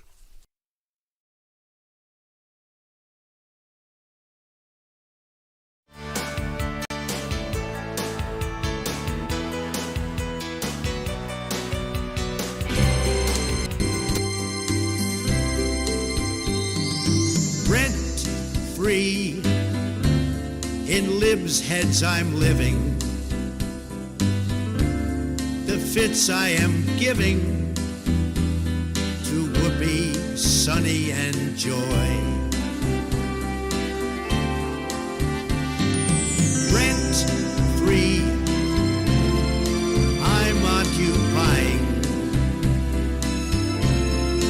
Rosie is lying if she says I'm not in her head.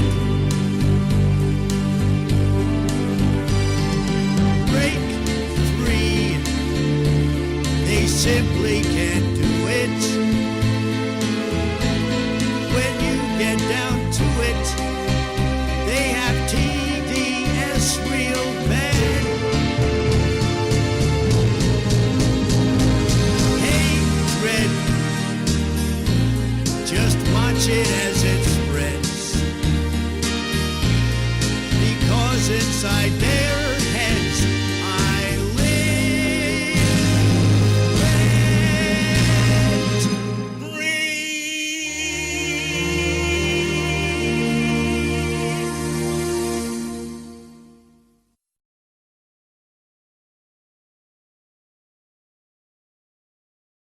Hello, my name is Brian Delatry, and I started taking Relief Factor just about a year ago. I was having chronic knee pain over time. It just got worse and worse. Just walking downstairs was painful. Well, since I've taken Relief Factor, the results have been just amazing. I actually walk 4 miles a day, 5 to 6 days a week. No pain at all going downstairs. Very active playing golf, and it's been really just unbelievable in the change I've had in the pain in my knee. Hope that someone who's experienced the same type of pain gives Relief Factor a try. And I guarantee if you get the results that I have, you'll be very happy. I'm going to continue using the product because I am now pain-free. Don't wait. If you're dealing with daily pain, launch your 3-week quick start and see what Relief Factor can do for you. Go to ReliefFactor.com. That's ReliefFactor.com. How will it feel to be out of pain?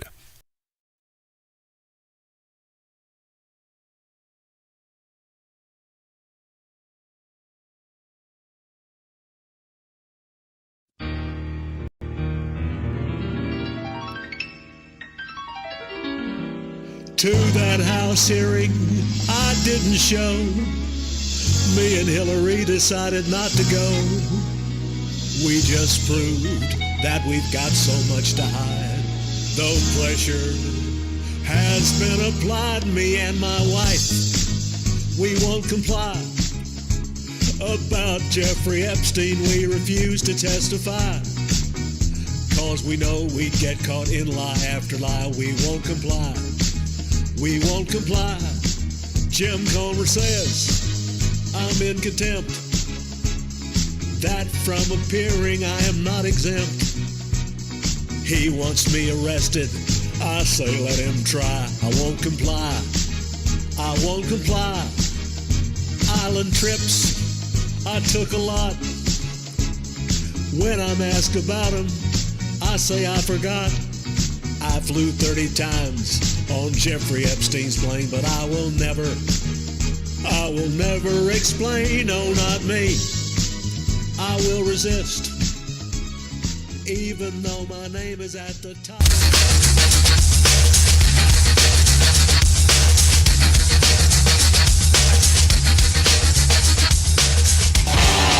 No, I do plan to attend, and I hope that this year they don't put up those silly paddles and all those kinds of weird protests. That's like, you don't have to agree with whatever you're going to hear, but like last year, I mean, it just made us look like children, and just exactly, yeah, thank you. I can see you're referencing that. It's just like, show up or not, but just do that kinds of thing, and like have some dignity, and just we can agree or disagree and not call people names or behave in such ways like that. Yeah, that is John Fetterman, the only voice of reason in the Democrat Party, because like your computer, when it starts to act up, you turn it on and turn it off. That's what happened to his brain a few years ago. And look what happened. You just reset his brain, and now he's like the only guy. Isn't it strange that a party has only one person of common sense in it. It's like Sodom and Gomorrah. Show me one good man, and I won't destroy the city. I'm thinking it's too late for the Democrat Party. Luke Ball, Newsmax contributor, political strategist, also one of the favorite guests on this here radio program, joins us on the Newsmax hotline. How you doing, bro? I'm great, Rob. How are you? I'm good. I'm wondering if Al Green's going to shake his walking stick in the air in defiance of Donald Trump's speech. What do you suppose Democrats are going to do at the State of the Union this time? Honestly, I would not be surprised if Al Green stood up and did some sort of a performance. It's almost become part of the decorum. It's part of the procedures as much as part of the State of the Union as Donald Trump walking down the aisle to the podium. I don't know if they're going to wear all white, if they're going to shake canes at him, if they're going to rip speeches up, but they will do something, and they will make a fool of themselves. The radical progressives in that party will probably all band together to stand up and, put their backs to him or yell and scream something at him. Yes. And it just highlights that there is no alternative policy solutions that the left has to offer. No. They have no leader. They have no message. They have no alternative policy. It's only anti-Donald Trump. Yes. And honestly, they think it's their night to shine. It's like, nerd prom for the folks that have no agenda for the American people, and they're just going to embarrass themselves. I think they're going to do giant foam middle fingers. That's what I think. Possible. They're going to do. And I've been saying this, by the way, Luke. They exist only to be contrarian, no matter what it is, and it is absolutely remarkable. With Ronald Reagan, you could say, hey, he's doing this right or he's done that right, and the Democrat Party had some people who would say yes, this is, but nothing, and it is to the point where they're willing to sell out every bit of history. They're willing to say now that requiring a voter ID is racist and sexist, which of course is the most racist and sexist thing you can do. They say that black people are too stupid or they're criminals, and they say women cannot exist outside of marriage to a man because they are lost. That's really what it is. And they say 21 million people in this country don't have IDs. I say, well, then the Democrat Party should be scrambling to get those people IDs. But they aren't doing that. They aren't having town halls on CNN where people without IDs are brought in to explain why they don't have IDs. Because those people don't exist, Luke. They don't exist. I'll address the voter ID thing in a moment because I think it's such a winning message for Republicans. Secondly, I remember back in the day when I was growing up watching State of the Union addresses, it was beyond the pale to have a Republican member of Congress yell at Barack Obama, "You lie." Like the world fell apart at that because somebody decided to speak up and say two words. And now we have the Speaker of the House ripping up speeches. We have members screaming back at the president. So every single year, it seems to become more like a jungle gym than, a parliamentarian operation. Very, very interesting to see what happens. But as you were talking about the different items that come up in rebuttal to the Democrats who are against voter ID, it is totally normal to present your ID to get alcohol or buy nasal decongestant or do anything in a civilized society, and yet they don't want to protect the most sacred right that we have in the United States, which is voting and electing our leaders, something that our forefathers fought and died for, that you can't flash your identification in order to actually cast a ballot and a vote. And, Rob, here in D.C., we get these mail-in ballots that show up at townhomes that my friends have lived in, and the past 6 interns that ever decided to register there to vote get their ballots dropped off at the front door of that townhome. They haven't lived there in a decade, and yet they're still showing up. And the left is saying, oh, no, there's no problem with voter ID. There's no issue with election security. And they're completely gaslighting us because they themselves are running an operation in the backyard that opens up the door for a possible massive fraud. It is obvious. It is. I always said, whenever I was asked, why do you think that Joe Biden has dementia? I'd say because I'm not stupid. Why do you think that wearing a paper mask won't prevent you from getting? Because I'm not stupid. This is obvious. The Democrat Party, they listen. These are childish arguments. No, I'm not. Yes, you are. No, I'm not. Yes, you are. No, there's no voter for it. Yes, there is. No, there's not. Yes, there is. I can show it. No, there's not. It's that kind of nonsense. And the only 20 million people in the country who don't have ID are illegal. So they would rather cast aspersions. Go ahead.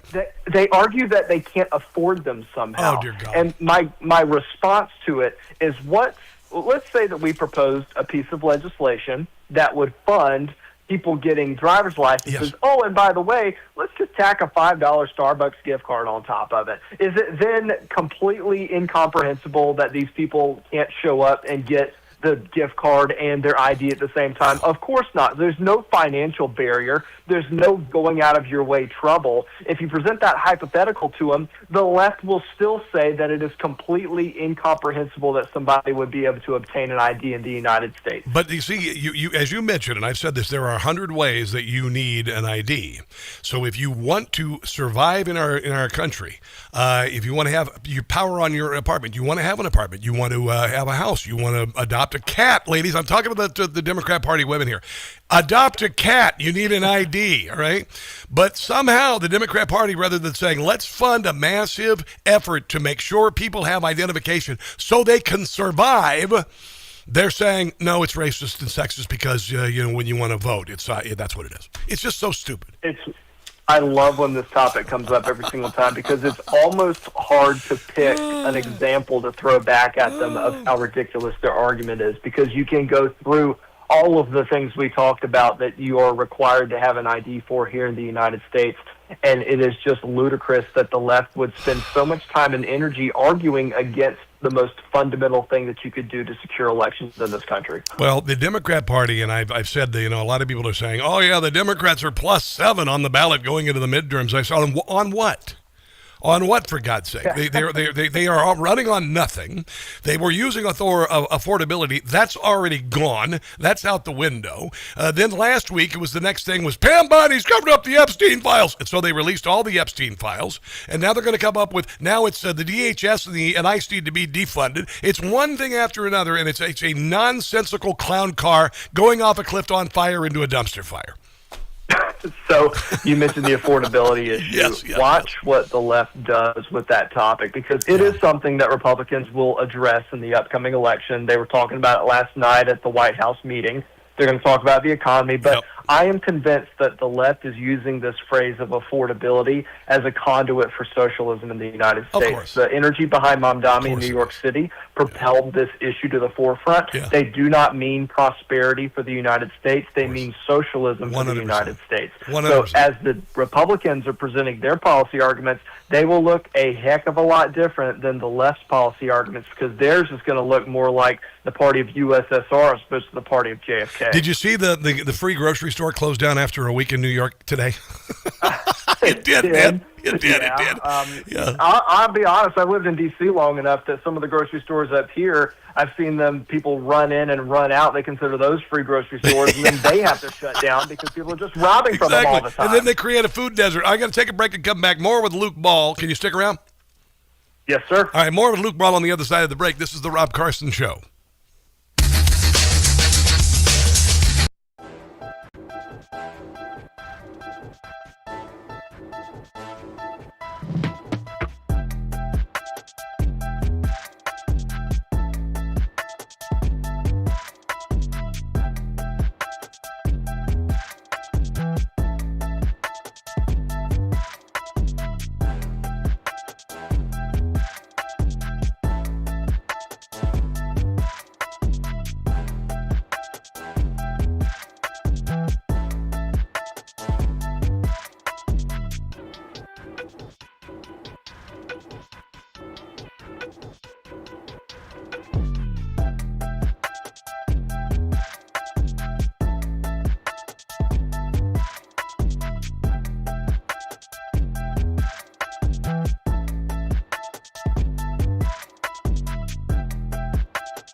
What was your reaction when you saw some of the material that has been released? I'm thinking, for example, of images of your husband apparently in a hot tub in a swimming pool on Epstein's plane.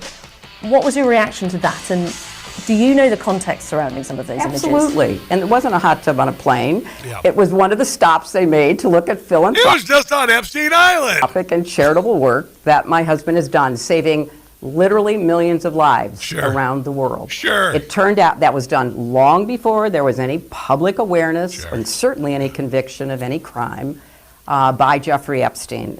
So that's Hillary Clinton saying it was part of Bill Clinton's philanthropic work.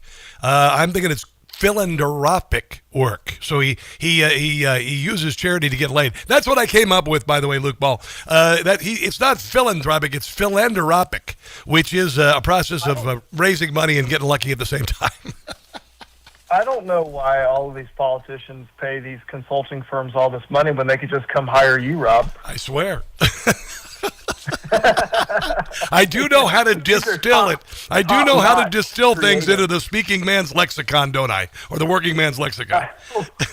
It's very creative, and you have to be, because, like, over the last few weeks, the left made us believe, or made it sound like, when they released all of the Epstein Files, that Donald Trump would sound closer to Jeffrey Epstein than Ghislaine Maxwell was. And what actually happened is that the de facto leader of the Democrat Party, which is Hollywood and the elites, are now closer to Epstein than ever before. They're closely tied to him in the public eye because of their affiliation with him. We've had CEOs step down. We've had board members resign. There have been college professors that have been booted. It is just absolutely ridiculous. So be careful what you wish for if you're on the left. And, you know, Trump has come out of this on the other side completely unscathed.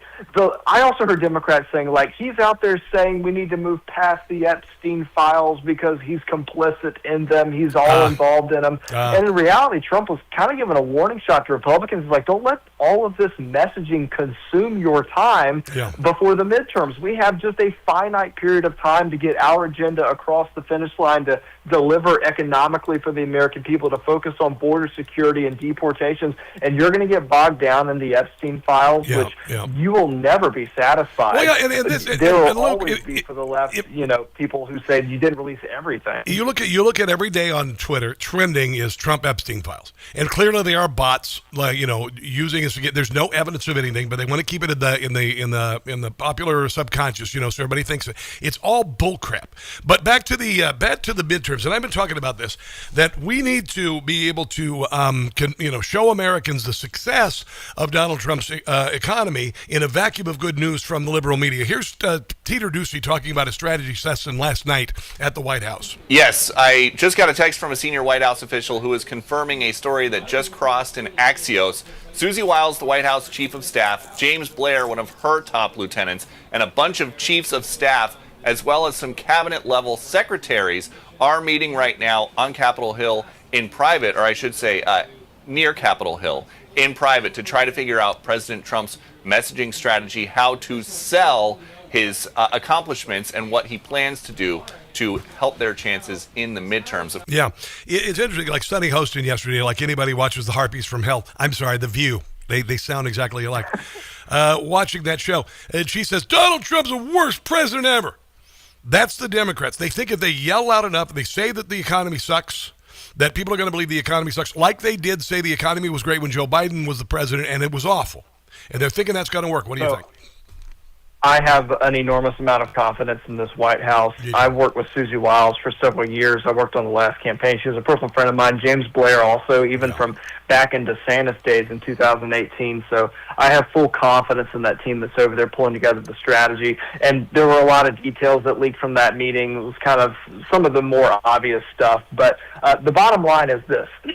Like I mentioned with the Democrats and their affordability cloaked message going to turn into socialism, the Republicans' messaging can't just be all stats and figures and statistics.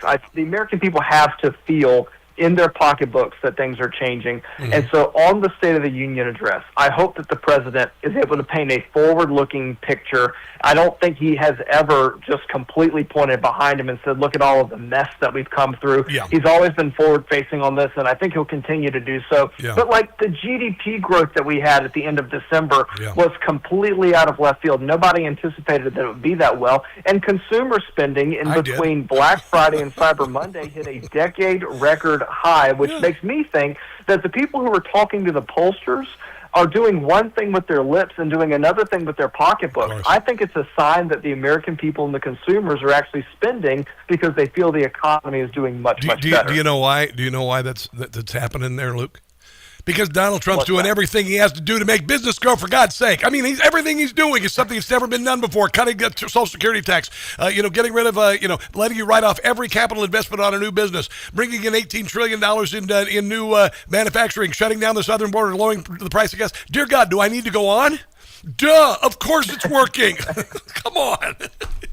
It should be obvious. It is, and this will be an opportunity for him on the State of the Union night to paint those accomplishments and push back against the Democrats' narrative, because he will stand up there and remind the American people of what he's been able to accomplish in the first year of his presidency. And the entire time, I guarantee you're going to have some folks on the left who are down there pouting or doing their little fit that they like to throw on the floor, holding up their no signs or whatever. Are you going to be in town for it? Are you going to be watching it? Are you going to be there? I am going to, I'm going to be watching for it. I'm scheduled to be doing some live coverage of it on some news networks, so I'll be keeping a close eye on it and anticipating that the president will be able to do exactly what he's done in every past State of the Union, which is remind the American people just how great of a leader he is. All right, brother. Luke, always a pleasure having you on, man. I do appreciate you very much. Luke T. Ball on the Twitter. Where else can people find you? Just wherever on social media you type in Luke Ball. I had at Luke Da Baller as my handle for a little while, but I started getting made fun of, so I changed it. It can mean a couple things. Or Luke T. Ball. It can mean a couple things, actually. Let's take a break and come back. Talk to you soon, man. Let's take a break and come back. This is the Rob Carson Show. You can be a baller. He's a smart guy, man. Isn't he a smart guy? He's a smart guy. I like him a lot. Who's watching? Test 2. I think you were here yesterday. Good to see you. Kamala is AOC speechwriter. Funny. Dago Dave. Hey, Rob, we truly love your show or podcast. Thank you so much. I appreciate that more than you'll ever know. Love Zeppelin, Gary McGovern. Who doesn't? Dear God, they're fantastic. Let's see. Deplorable Dinosaur. Hello, American Marcy. What's happening over on my Rumbly Roo? Tom K. Beck Ottenberry. You scroll down here. You guys have done a lot of talking since I last checked. My God, you've done a lot of talking. Hold on. Sorry. Back from walk. Do tell. Yeah, Zoran Manami raising property taxes to pay for his free stuff. How do you do that? How do you raise money to pay for free stuff? It's funny. Did you see Trump video about Agent 47? No, I haven't. I'll check it out. Aloha Rob from Grandma at 57. Aloha. Facebookage. Hello, Kurt. Kurt McKemedy. Whatever there. Good to see you, man. Welcome to the show. You're pretty new in here. Good day, Rob. Comes from Greg. Greg, good day, brother. Good day. You're watching in Australia. Anyway, I'm having fun. Hope you guys are too. What do I got next here? Oh, yeah. I'm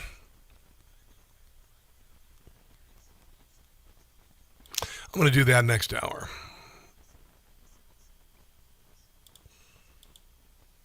All right, here we go. 3 minutes. I'll do a live review.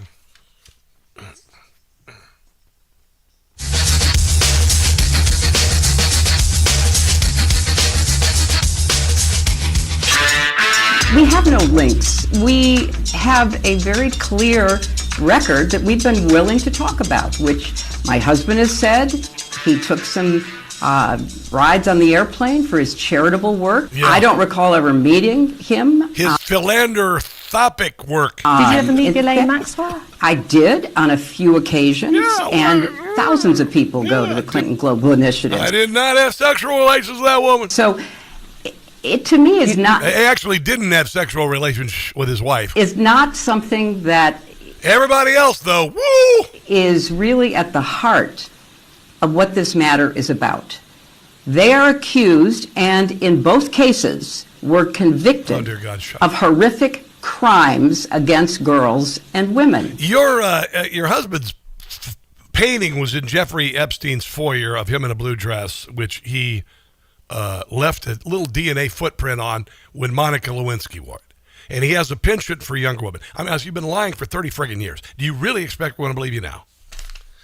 And my husband, dear God, you are an insult to marriage and women and humanity. International disputes, inflation, rising national debt, digital currency. There's a never-ending list of why gold has risen 700% in the last 20 years. It's knocking on $5,000 door again today. $5,000 an ounce for gold.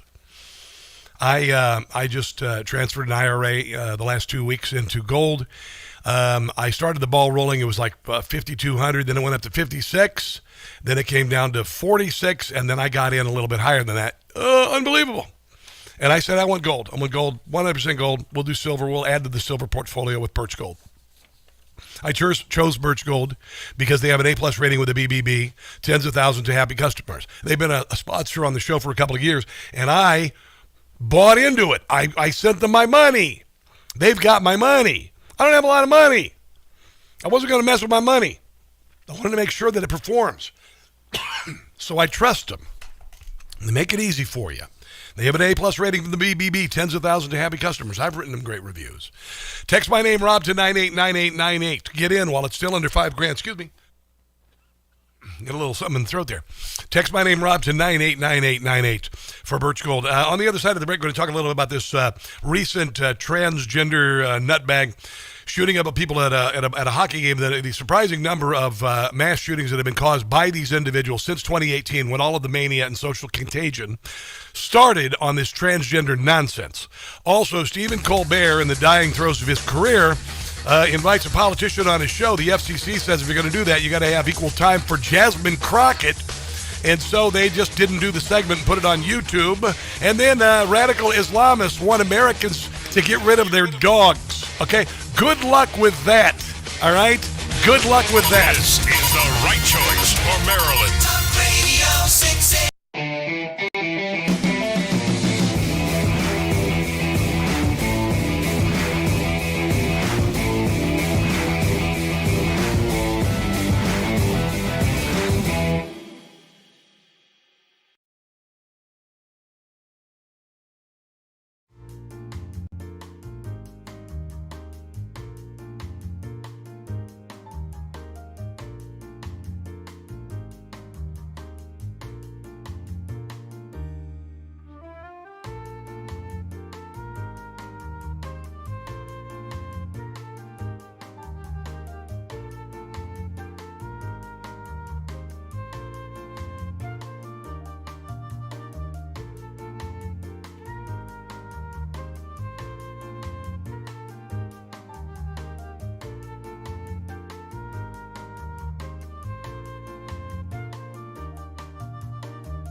Hold it now.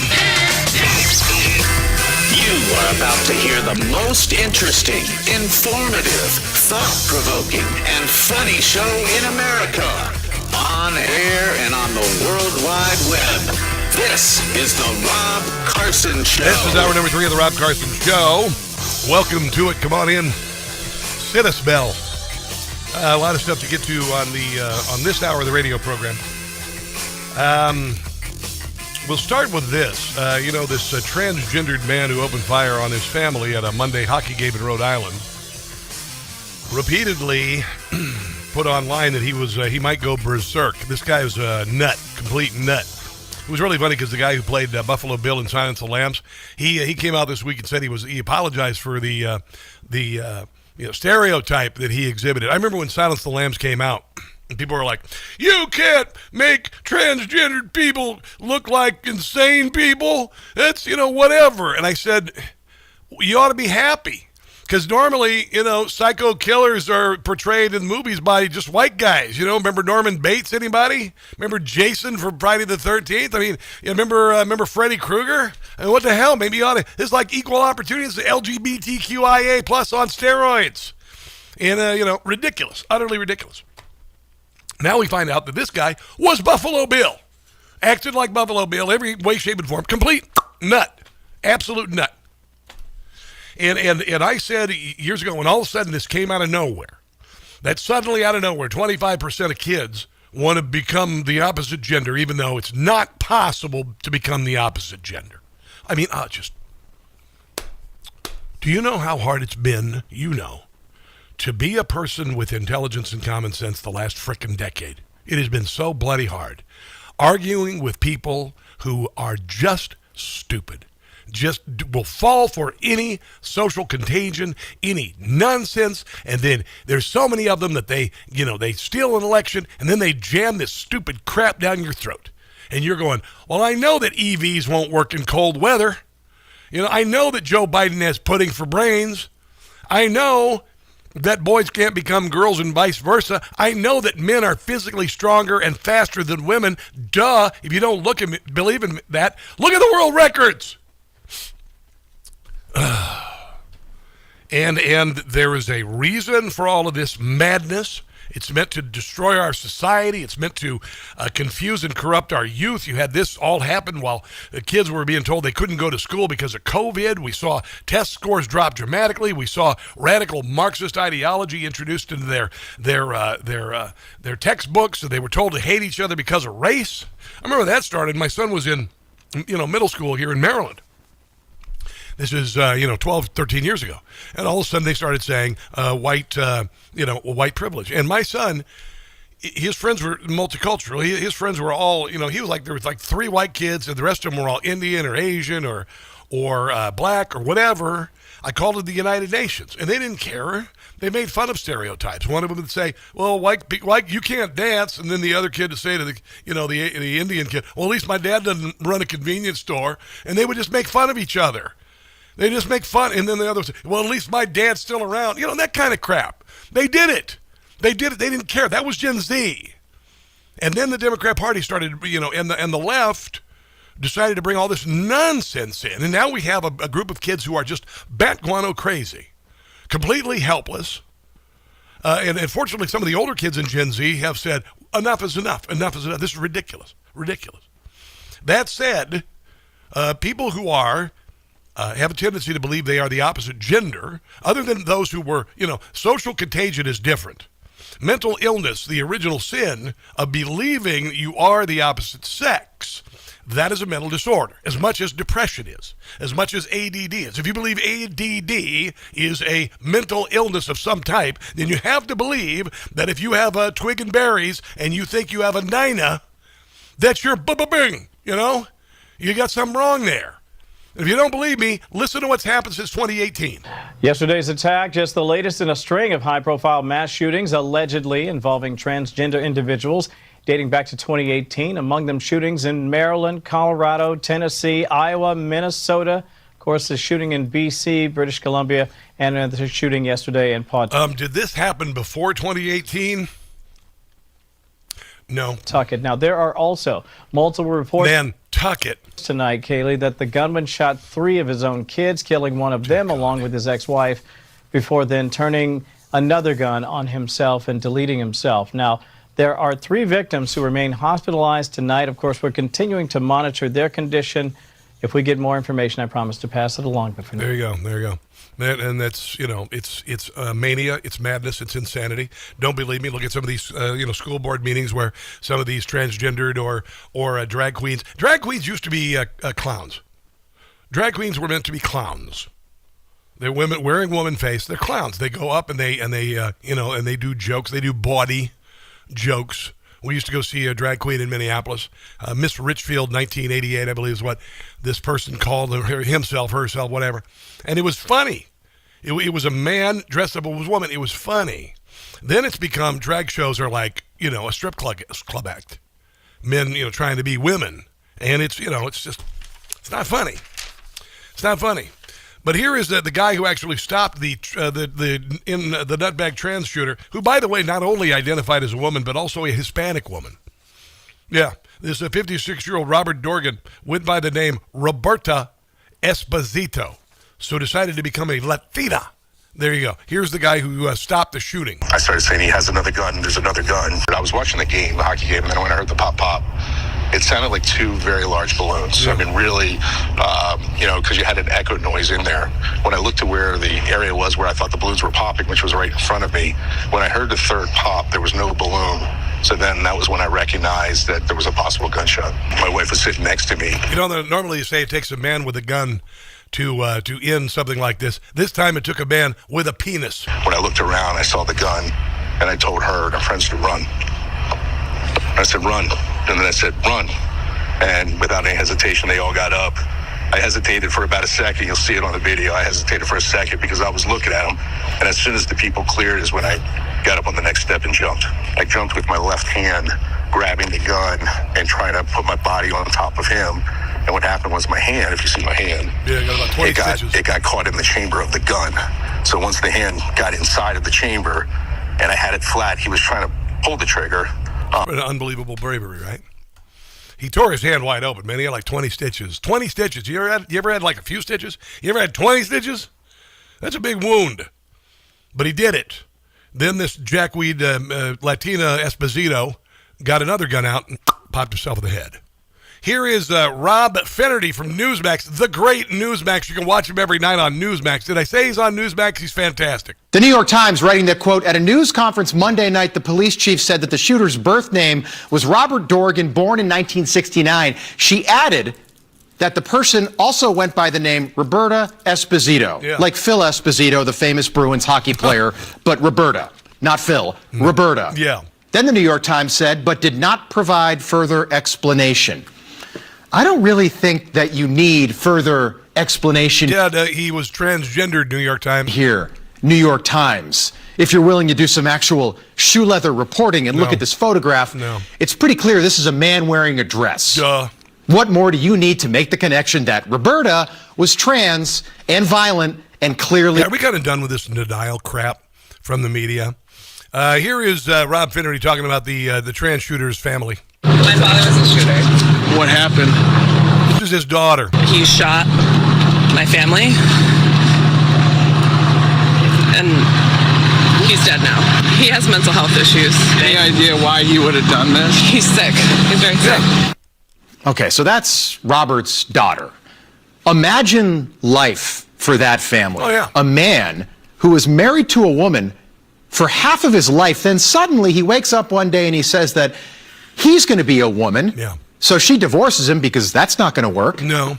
Now, where have we seen that before? Oh, that's right. We saw this in the Joe Biden White House with this guy right here. We were all told to celebrate Rachel Levine, who in his 50s, after 30 years of marriage, woke up and decided that he was going to be a woman. Yay, Rachel. We were all told to celebrate this.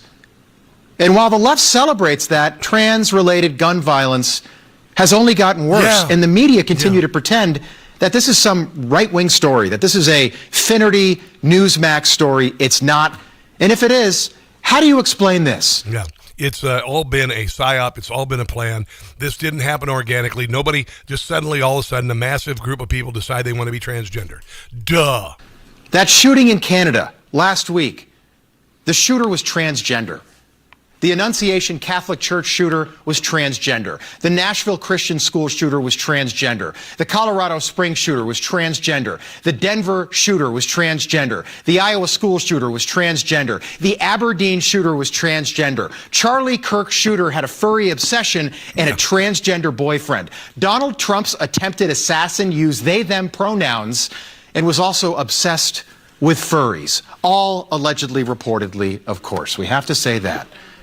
But do you think maybe there's a connection between all of this radical gender ideology being pushed by the left and the rise in violence from transgender people? Do you think?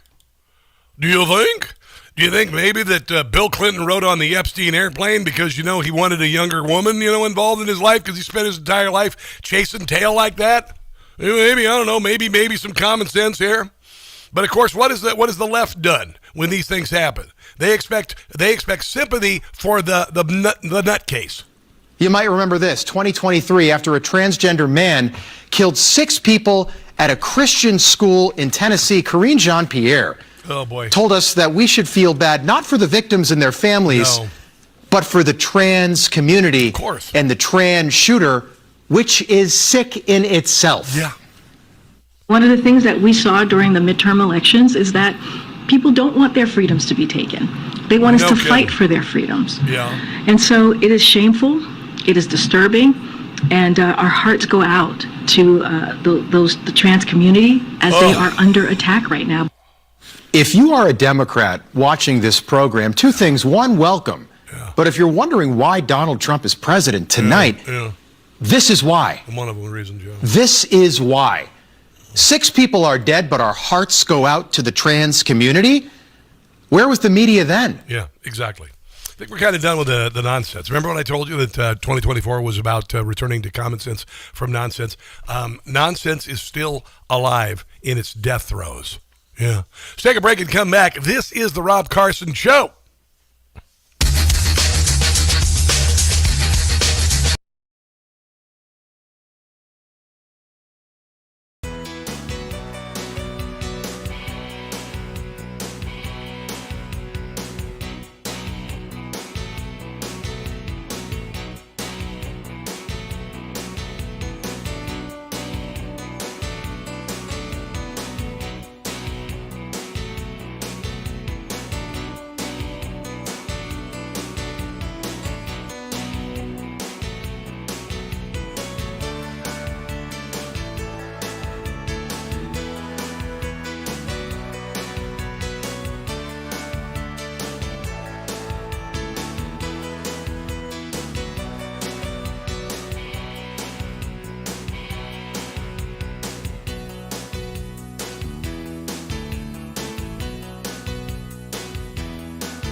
Have a rejoin. Okay.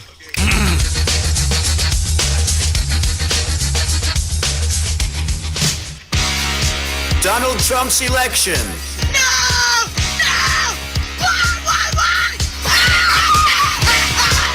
It's the gift that keeps on giving. It's the Rob Carson Show. Yep, the Democrat Party, as I said, 2024, when Kamala Harris announced her candidacy, and that night, actually, she didn't announce it. They just made her the candidate without any votes, Democrats. You just try to remember that, will you? But anyway, that night, they had two town halls. One, crazy cat ladies, and one, emasculated men. And I said, that's your Democrat Party. Insane liberal women and the emasculated men in their lives. And some of them don't have men in their lives because they don't like men. There you go. So we were spot on there. I want to mention this, we're talking about this insane tranny. You can't say that. Yeah, I can't. Shut up. If you kill somebody, I can call you whatever the hell I want. There you go. How's that sound? If you kill people, I can call you anything I want. This from The Atlantic. The tide goes out on youth gender medicine, which we've been screaming about for years. American doctors no longer united on the wisdom of medicalizing gender dysphoria. There was no wisdom to it. It was insane. It was Joseph Mengele. I used to remember 6 years ago, I said, paging Dr. Mengele. After shaky evidence base for youth gender medicine has become better known, activists retreated to an argument from authority. It was all a cruel, psychotic experiment. This is MIT professor Alex Byrne talking about, and this is what you should be ashamed of if you believed in this nonsense. You should be ashamed. You should spend many years being ashamed of falling for this falderall. Or for instance, alienating conservative friends or family members, which I had happen to me, for saying, you cannot believe this. It's insane. Mastectomy is by far the most common surgery for minors, as you can see here. Mastectomy. Sometimes going as low as 13. 13-year-old girls never going to be able to breastfeed when they grow up. Never going to have breasts. Rad, good idea. These are extraordinarily drastic treatments for a psychological condition. Typically, the child and adolescent patients are physically healthy. If blockers are given at TANF stage 2, followed by a prolonged period of cross-sex hormones, then sterility is guaranteed for males and close to guaranteed, at least rendered extremely difficult for females. Wow. Whew. The ACLU said, doctors agreed gender-affirming care is life-saving. No, it's not. When your kid says, I'll kill myself unless I can cut my penis off, it doesn't mean that it's life-saving. It means your kid's nuts. Your kid's nuts. I didn't mean that. GLAAD declared every major medical association and leading World Health Authority supports health care for transgender people in youth. Health care for transgender people in youth. Dear God, you are so stupid. Fired up by the Republican war on kids. Jeez Louise. No, cutting off their genitalia and making them do mutilated eunuchs for life. That, I think, is about as warlike as you can possibly imagine. And the abuse that girls have suffered at the hands of this, it is this mania where they've allowed men to pretend they're women and destroy little girls' lives, or even women in college, their athletic careers. It is so profoundly abusive. I said this is exactly like radical Islam. You have chest binders in radical Islam to shutter the sexuality of women. They have chest binders for girls going through transition. They have genital mutilation, female circumcision in sub-Saharan Africa, in particularly radical Islamic civilizations. What do you suppose gender transition surgery is for girls? It's the same freaking thing. Nike is, the girls have decided to call out Nike for, selling all sorts of sportswear and not saying anything about the real war on girls. Dear Nike. Dear Nike. Dear Nike. Why won't you stand up for me? Why won't you stand up for me? Why won't you? Why do you claim to support women and girls? Yet when we need you most, you remain silent. Today, males are claiming our identity. Our sports. Our spaces. Men and boys are stealing opportunities, medals, trophies, and our future. And it's not fair or just. No, it's insanity is what it is. A couple of years ago, for those of you who are new to the show, we started making fun of this. And the reason why we use satire is because we were told you can't talk about this stuff on social media. Like COVID, you can't talk about the 2020 election, you can't talk about transgenderism being a mental illness. Because you were told it was disinformation or misinformation. So what did I do? We came up with comedy with Jim Gossett. Like when this. You're a man who calls himself a girl, wahoo, it can be a bonus. When you compete with women, you have to hide. Wahoo. Ooh, that pair of cojones. Yeah. I can cycle against the girls, that's my choice. Not high hurdles, don't do those. I can steal their medals with this manly voice, cause the left makes me feel. The left makes me feel. The left makes me feel like a transgender woman. When I compete with females, come on, sing it, brother. I'm the one that's feared. Sister or whatever. Cause I'm the only person in the race with a beard. But somehow I feel the left makes me feel. They make me feel like a transgender woman. Big womanly finish, here we go. Woman. Yeah, that's how we did it, man. We were like the French underground. You know, to get around the censors, we did comedy. That's why it works so well. That's where the only show in America that does it. Thank you very much. All right, coming up, Ashley Davis, GOP strategist, keynote speaker, amazing woman. On the other side of the break, don't go anywhere.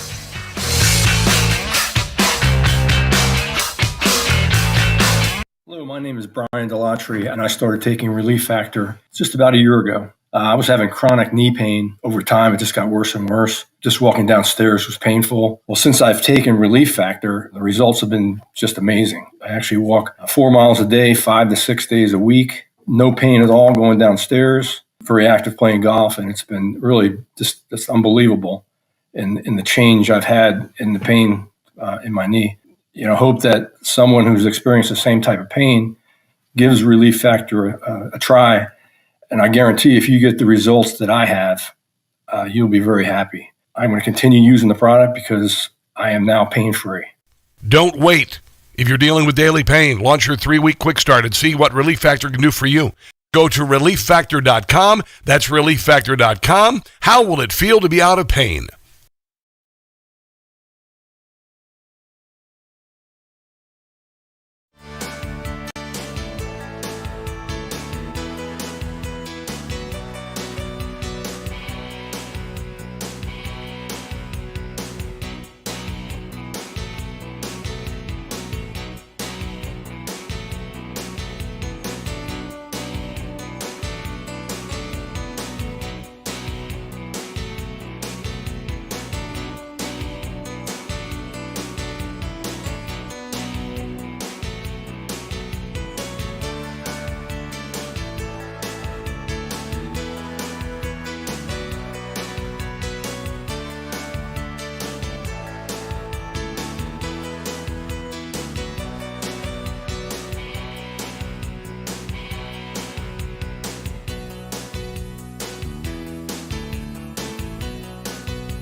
Hey guys, it's Carson for Shopify. You know, for years I have had a swag line of T-shirts with catchy phrases and whatnot, and it's just been lying there.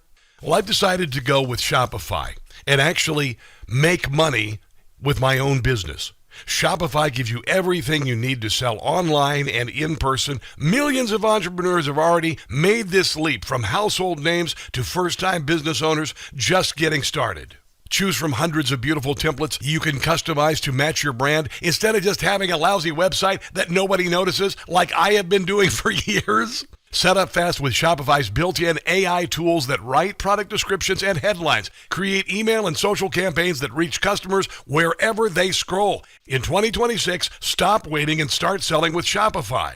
Sign up for your $1 per month trial and start selling today at shopify.com/Newsmax. Go to shopify.com/Newsmax.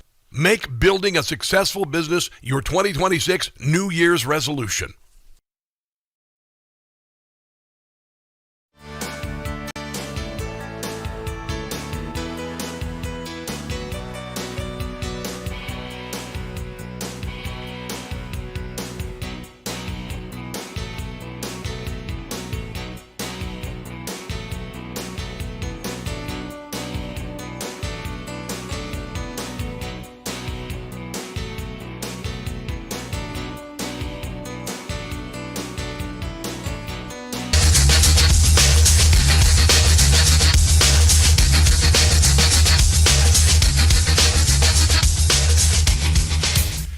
It is the Rob Carson Show. I was informed about a woman named Ashley Davis a few weeks ago, and the more I kind of delved into her, and I want to learn more about her as we introduce her in a second. But her resume is quite extensive, a variety of things, a power player in Republican politics, GOP strategist, keynote speaker, a trusted advisor on politics, was at the White House on 9/11. Of other things, and she took a pivot that would ultimately land her in the Situation Room that day. I'm curious about all of this. She's also, and listen, I'm not a big book author guy, and I'll tell you why. Because everybody wants to push a book, but hers makes sense because I did it. I did it with, and I probably did it trial and error rather than listening to her advice. But Ashley Davis has got this book. It's called The Power Pivot with Grace, Grit, Grace, and Growth. And she joins us on the Newsmax hotline. Ashley, welcome to the show. Thank you so much. Quite an introduction. Well, I kind of work on these things a little bit, You do it for a living. Yeah, exactly. I usually, if I'm going to have a woman talk to me, I've got to kind of set it up. Otherwise, the conversation can end very quickly. So I want to know about 9/11. Where were you doing in the White House? What were you doing in that point in your life? So, well, first of all, thank you for having me on, and I totally understand about not wanting to push books. Everyone has them these days, but I'll tell you the reason later why I wrote it. But 9/11, I was young. I was 26 years old, and I was working. I was on the Bush campaign and went in day one of the administration and was Deputy Director of Management Administration. And the Management Administration office has the military office that falls underneath it, as well as the management of political staff and then the traditional admin staff. And I just was going in for a year. I used to work for Tom Ridge, who was governor of Pennsylvania before that. And actually, a really good story is that President Bush Sr. was in my office that day. At the time, my office was on the ground floor of the West Wing. And he came in to say hi to my boss at the time because he used to work for him. And that was right when the second plane hit the trade center. Wow. And so, as you can imagine, he was whisked away. We still didn't really know what was going on. Yeah. And we were told by the Secret Service to take off our shoes and run because they didn't know what was going to happen. There was all these rumors that planes were coming towards us or the Capitol, whatever. No one really knows at this point. And so I helped evacuate the West Wing staff, and then that was when the third plane hit the Pentagon. Wow. And so my boss told me at the time, he said, you can either stay or go, but I cannot guarantee you'll survive. And that time, we had no idea what Al-Qaeda was or any of that. I'm just, oblivious 26-year-old political girl. Yeah. And so the Secret Service were pushing us out the door, and so I walked towards the door and thought about what my boss said, and that was my first big pivot that I actually talk about, is I actually turned around and went back into the West Wing that day and ended up staying for many days afterwards as we counted down planes. I don't know if you remember Secretary Mineta and Dick Cheney were actually in the bunker at that time, and we were had no idea. No one could communicate with each other. No one had BlackBerries at the time, and you'll appreciate this. The only thing that worked was the GSA staff, the government services staff, that had Nextel walkie-talkies as their phone. And that was the only way people could really communicate. And so I look at that time, and which is really what, looking back, I ended up being employee number 1 at the White House Office of Homeland Security when it was created on October 8th, about a month later. And then Tom Ridge, which I love to remind him, was actually employee number 2.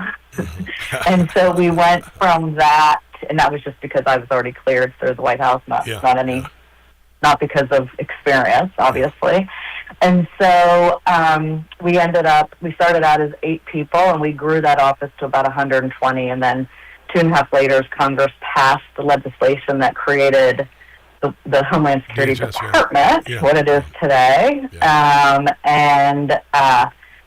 So I learned a lot. It was, we started the first day that anthrax hit, kind of the different Senate offices, and the day we declared war in Afghanistan. So, it was crazy. It's a hell of a lot for a 26-year-old first-timer in Washington, D.C. to go through. Dear God. I mean, really? What the heck? What a great opportunity, right? And I do have to say and give credit to my boss. His name was Hector Stores at the time. He and Joe Hagan and Andy Card, who really let people like, myself at a young age and others really kind of be part of that West Wing staff and the opportunities that we had at the time. And, we worked 7 days a week, and my day started. You'll appreciate this, too, all the listeners. My day started, I had to be at the office at 6 a.m. Oh, yeah. So my first meeting was at 6:15. Oh, that's a piece of cake compared to morning radio. I did that for a long time. That is true. But, and you got the book. It's called The Power Pivot with Grace and Growth. And I was in radio for 25 years, and then I got let out of my first talk radio gig, literally, which was 10 years ago. It ended 9 years ago or 8 years ago. And I was out of work, and I had to sell cars for 3 years. My wife said she was going to leave me unless I did something, and I said, what do you want me to do? She said, sell effing cars. So I said, okay, I'm going to sell cars, and I was the first person to wear a suit to a car sales interview in decades. The first month, I sold 23 cars. I beat everyone in the dealership, and I made $17,000. And I had to do it for 3 years. I was absolutely hated it. I was drinking. It was dreadful. I was doing a podcast before anybody was doing podcasts and video podcasts. And I get a call one Sunday from a guy named Chris Reddy at Newsmax. And he said, Rob, where have you been? I said, in an abusive relationship with radio for 25 years. And he said, I'm going to make you famous. And I had to make a pivot there. I became sober about 6 months after that, a miracle of sobriety, and then oddly enough, I recommitted myself to my marriage and my family, my wife, and I said I wanted to spend the rest of my life with you. I wrote her mother's eulogy. I made sure she was for her mother. I even catered her mother's funeral. And during the election year, the day after the election, she said, I want a divorce. And then she... what year was this? This was 2024, the day after the election. Yeah, of course politics played a part in it. Yeah. This right now? Yeah. Oh, God, I'm sorry. No. This is why it's so incredible that I'm talking to you, because since that time when I found this out and then I had to go through the grieving process of losing a 27-year marriage, I said, I've got to go to Washington, D.C. That'll be my next step. And I took everything that I could put in a U-Haul, and I moved across country, left her the house and the kids, they're adults, and I said, I am going to be here for this. And it was a year-long decision. and Ashley. But I had to make that pivot. And that's why I thought it was so important to get you on today, because it's a pretty crazy story, and I know that you have the same thing going on. I know a lot of people do. Let's do another 30 seconds on this, and we'll take a break and come back, okay? Go ahead. Okay, no, what I was just going to say, which is kind of first of all, I'm a daughter of a car dealer, so I sold cars during the summers, and I was very bad at it, to be honest with you, because I would just lower the price if I felt people couldn't afford them. Yeah. Used cars, my dad's like, you can never do this again. Yes. But anyway, part of the book, like, and exactly what you're saying, even though you made that big pivot the last year, or over the year where you picked up everything and you moved to Washington, D.C., really, though, you took 25 years to prepare for making that pivot. So, and that's kind of what I talk about, the ones that are preparational that you really don't know you're preparing for, but you do. I know. But then there's the ones where you just automatically, like I did on 9/11, and like pivoted in my little high heels at the time. Let's cover it on the other side of the break. Let's take a break and come back. More with Ashley Davis on the other side of the break. This is the Rob Carson Show.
CBM.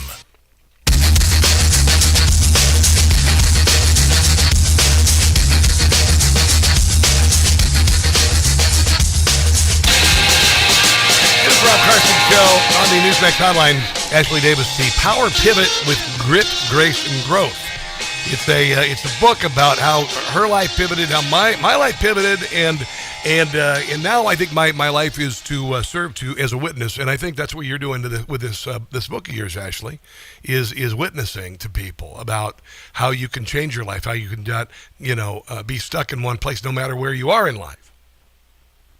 Absolutely, but there's three pillars which I also just want to touch on quickly. There's the personal pivot, which is kind of the most interesting to me because it's like what you and I've done. Yeah. Then there's a big company pivot. So and you're dealing with this right now, especially in this new AI space where there's so many CEOs that have been leading corporations, for example, like Walmart, that CEOs are stepping aside because the next generation of people that understand the technology side of things or the AI side of things and how it's going to impact the business, how they are either stepping aside or preparing for this major change in how really, I mean, it's one of the biggest disruptors that we've had since probably the internet in regards to how people are going to be managing corporations. And then the final pillar is on leadership. And so how you lead through pivots as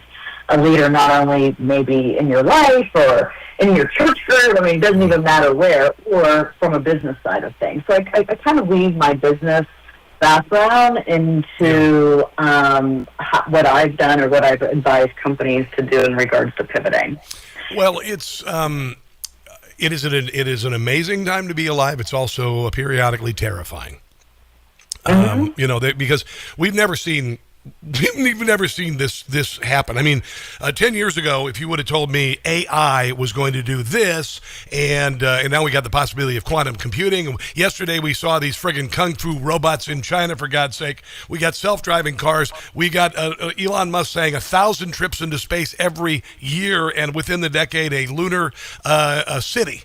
I mean, we've never seen anything like this, Ashley, and the only way we are going to survive it is if we pivot in the right direction or get out of the way, right? Yeah, or get out of the way. And I mean, who even I love this example all the time. Who would have thought 10 years ago that we would call a stranger's car on our phone and get in someone's back seat and they take us to a location? I mean, it's just mind-boggling how things have become so normal and what's going to be normal 5 years from now. I don't know. The one thing that I always like to say is that you have to increase the value of your currency, no matter what you do. For me, as a radio host, okay, what else am I? Well, I'm a comedy writer. Well, so am I? I'm a stand-up comic. What else am I? I speak different languages. I speak French. What else? I cook. I do lifestyle videos. What else? That's what you have to do. You have to increase the value of your currency. And when no matter where you are, no matter what you do, you have to create a product that is uniquely entertaining or connective. Like, for instance, there were 6 other car dealerships selling Toyotas in Kansas City. There was only one Rob Carson selling Toyotas. Right? Did you get a percentage of what you sold, by the way? That's what I want. Oh, girl, I kicked butt making money off cars, but I hated doing it. I know. Believe me, I thought when we were exchanging messages earlier, you said you were part of a car dealer. I'm like, oh my God, we're more alike than we even think. Yeah. Well, it's there are some people who live to work. There are some people who work to live. I work to live. Some people will do their job, and then they go home, and the job just paid the bills so they can enjoy their family. Me, I'm the way that I can't live without doing this. That's why I couldn't sell cars the rest of my life. I had to do this for a while. Go ahead. And I also think, like I just went through a major life transition from 51. When I turned 50, I'm like, you know what? I had a company, and I was like, I need to, and it was around politics at a lobbying firm, and I was like, okay, I want to do other stuff that's fulfilling to me, but I still need to make a living. So and it took me about a year to really put everything in place, because it wasn't just decisions I was making for myself. I was making them for my team that worked for me. Yep. And so it took me a year to put something in place that I actually ended up selling my firm to another firm, but I'm still at the new firm. I'm going to be there for 5 years at least. And so, but I put those plans in place now because I know at 55 or whatever it is, that's just my number in my head right now. I'm going to be probably doing something, completely out of maybe the traditional lobbying experience, but putting that in place. So, because otherwise I'm getting up out of bed every day and I'm like, do I really want to go to the Hill and do the same thing I've been doing for 20 years, or do I really want to make myself a little bit nervous. And that's when I started doing TV or radio, like talking to you today. Well, that's perfect, because I've been nervous as hell for years. But it's good to be nervous because it means you're interested, right? I mean, like getting those butterflies in your stomach's a good thing. You don't even know. I would say I'm going to move to D.C. in July. Then it became August, and it was like my mind every dang night. But I knew it. I had to roll the dice. I like to say, when you see that the third Indiana Jones movie, when he goes to get the Holy Grail and he steps out, he does a leap of faith, and there's nothing there but an abyss, and he stops. And he realizes he's standing on a bridge, and he goes to the other side, and he throws sand behind him to see where he came from. That's me. That's what it took. But Are you happy? I am happy as you wouldn't believe. It took me a long time to get over the mourning and the grief of losing a marriage that I wanted to be with the rest of my life. But I'm sure you're a hot commodity too. So DC can be a good dating town, Rob. You know what? I don't even care about dating right now. But I tell you what, I really enjoyed this conversation. Your book is The Power Pivot with Grit, Grace, and Growth. I like talking to you, not only about this, but I also know you're a policy wonk, and I want to have you on the show again. Okay? Of course, I'll come in person. Love it, love it, love it. Where can you get the book? It's Amazon's good. It comes out April 7th. But pre-orders are always really good for those numbers. Well, it's just under Ashley Davis, The Power Pivot on Amazon. Well, if you look and see an abyss in front of you, there may be a bridge. I'm not kidding. The Power Pivot. I appreciate you being on today, Ashley. And again, it's Ashley Davis DC on Twitter. Thank you so much. All right, have a glorious day. Let's take a break and come back. This is the Rob Carson Show. Pretty fascinating. Hillary Clinton's 2016 campaign manager, Robbie Mook, testified that Clinton herself approved the idea of giving the Alpha Bank story to a reporter as part of the Trump-Russia narrative. She was in a lot of trouble, if you remember then, for her private server where she was deciding which emails to delete. 296-1251. That's 800-296-1251. Authors require credit qualification, 24-month commitment, early termination fee, and e-auto pay. Restrictions apply. Call for details. If Ernest Hemingway was alive today, would he say this to you? Shakespeare, Mark Twain, Edgar Allan Poe, all great writers. And after reading your book, I simply must add you to the list. Wait, you don't have a book yet. So make a free call to Page Publishing. Turn your book idea into publishing gold. 800-215-6818. 800-215-6818. That's 800-215-6818. Hi, Greg Talbot with Strategic Tax Resolution. Tax enforcement and defense strategies have changed a lot over the last year. After nearly 5 years, the IRS has restarted automated collections. You could be next for bank levies and wage garnishments. Ignoring the issue is not an option. Call 443-367-9000 to get protected. Oh, streamer. I was responding a text to my producer who was calling me out. He said that the interview with Ashley Davis was all about me. So, the reason why I wanted to have her on as a book author was because of my connection. Otherwise, I wouldn't have a book author on. And I wanted to use it as an example. So there you go. I thought she was fascinating, though, and we're going to have her back on again. All righty. What else is going on? Round a Pony, what's going on? What about Tom K? How's it going? Jagri, nice to see you. I was also looking at somebody who just created their own Facebook page that looks good. I'll be right back. Here we go. It's 2.5 minutes. Okay.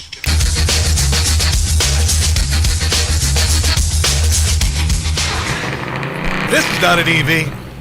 And it never will be.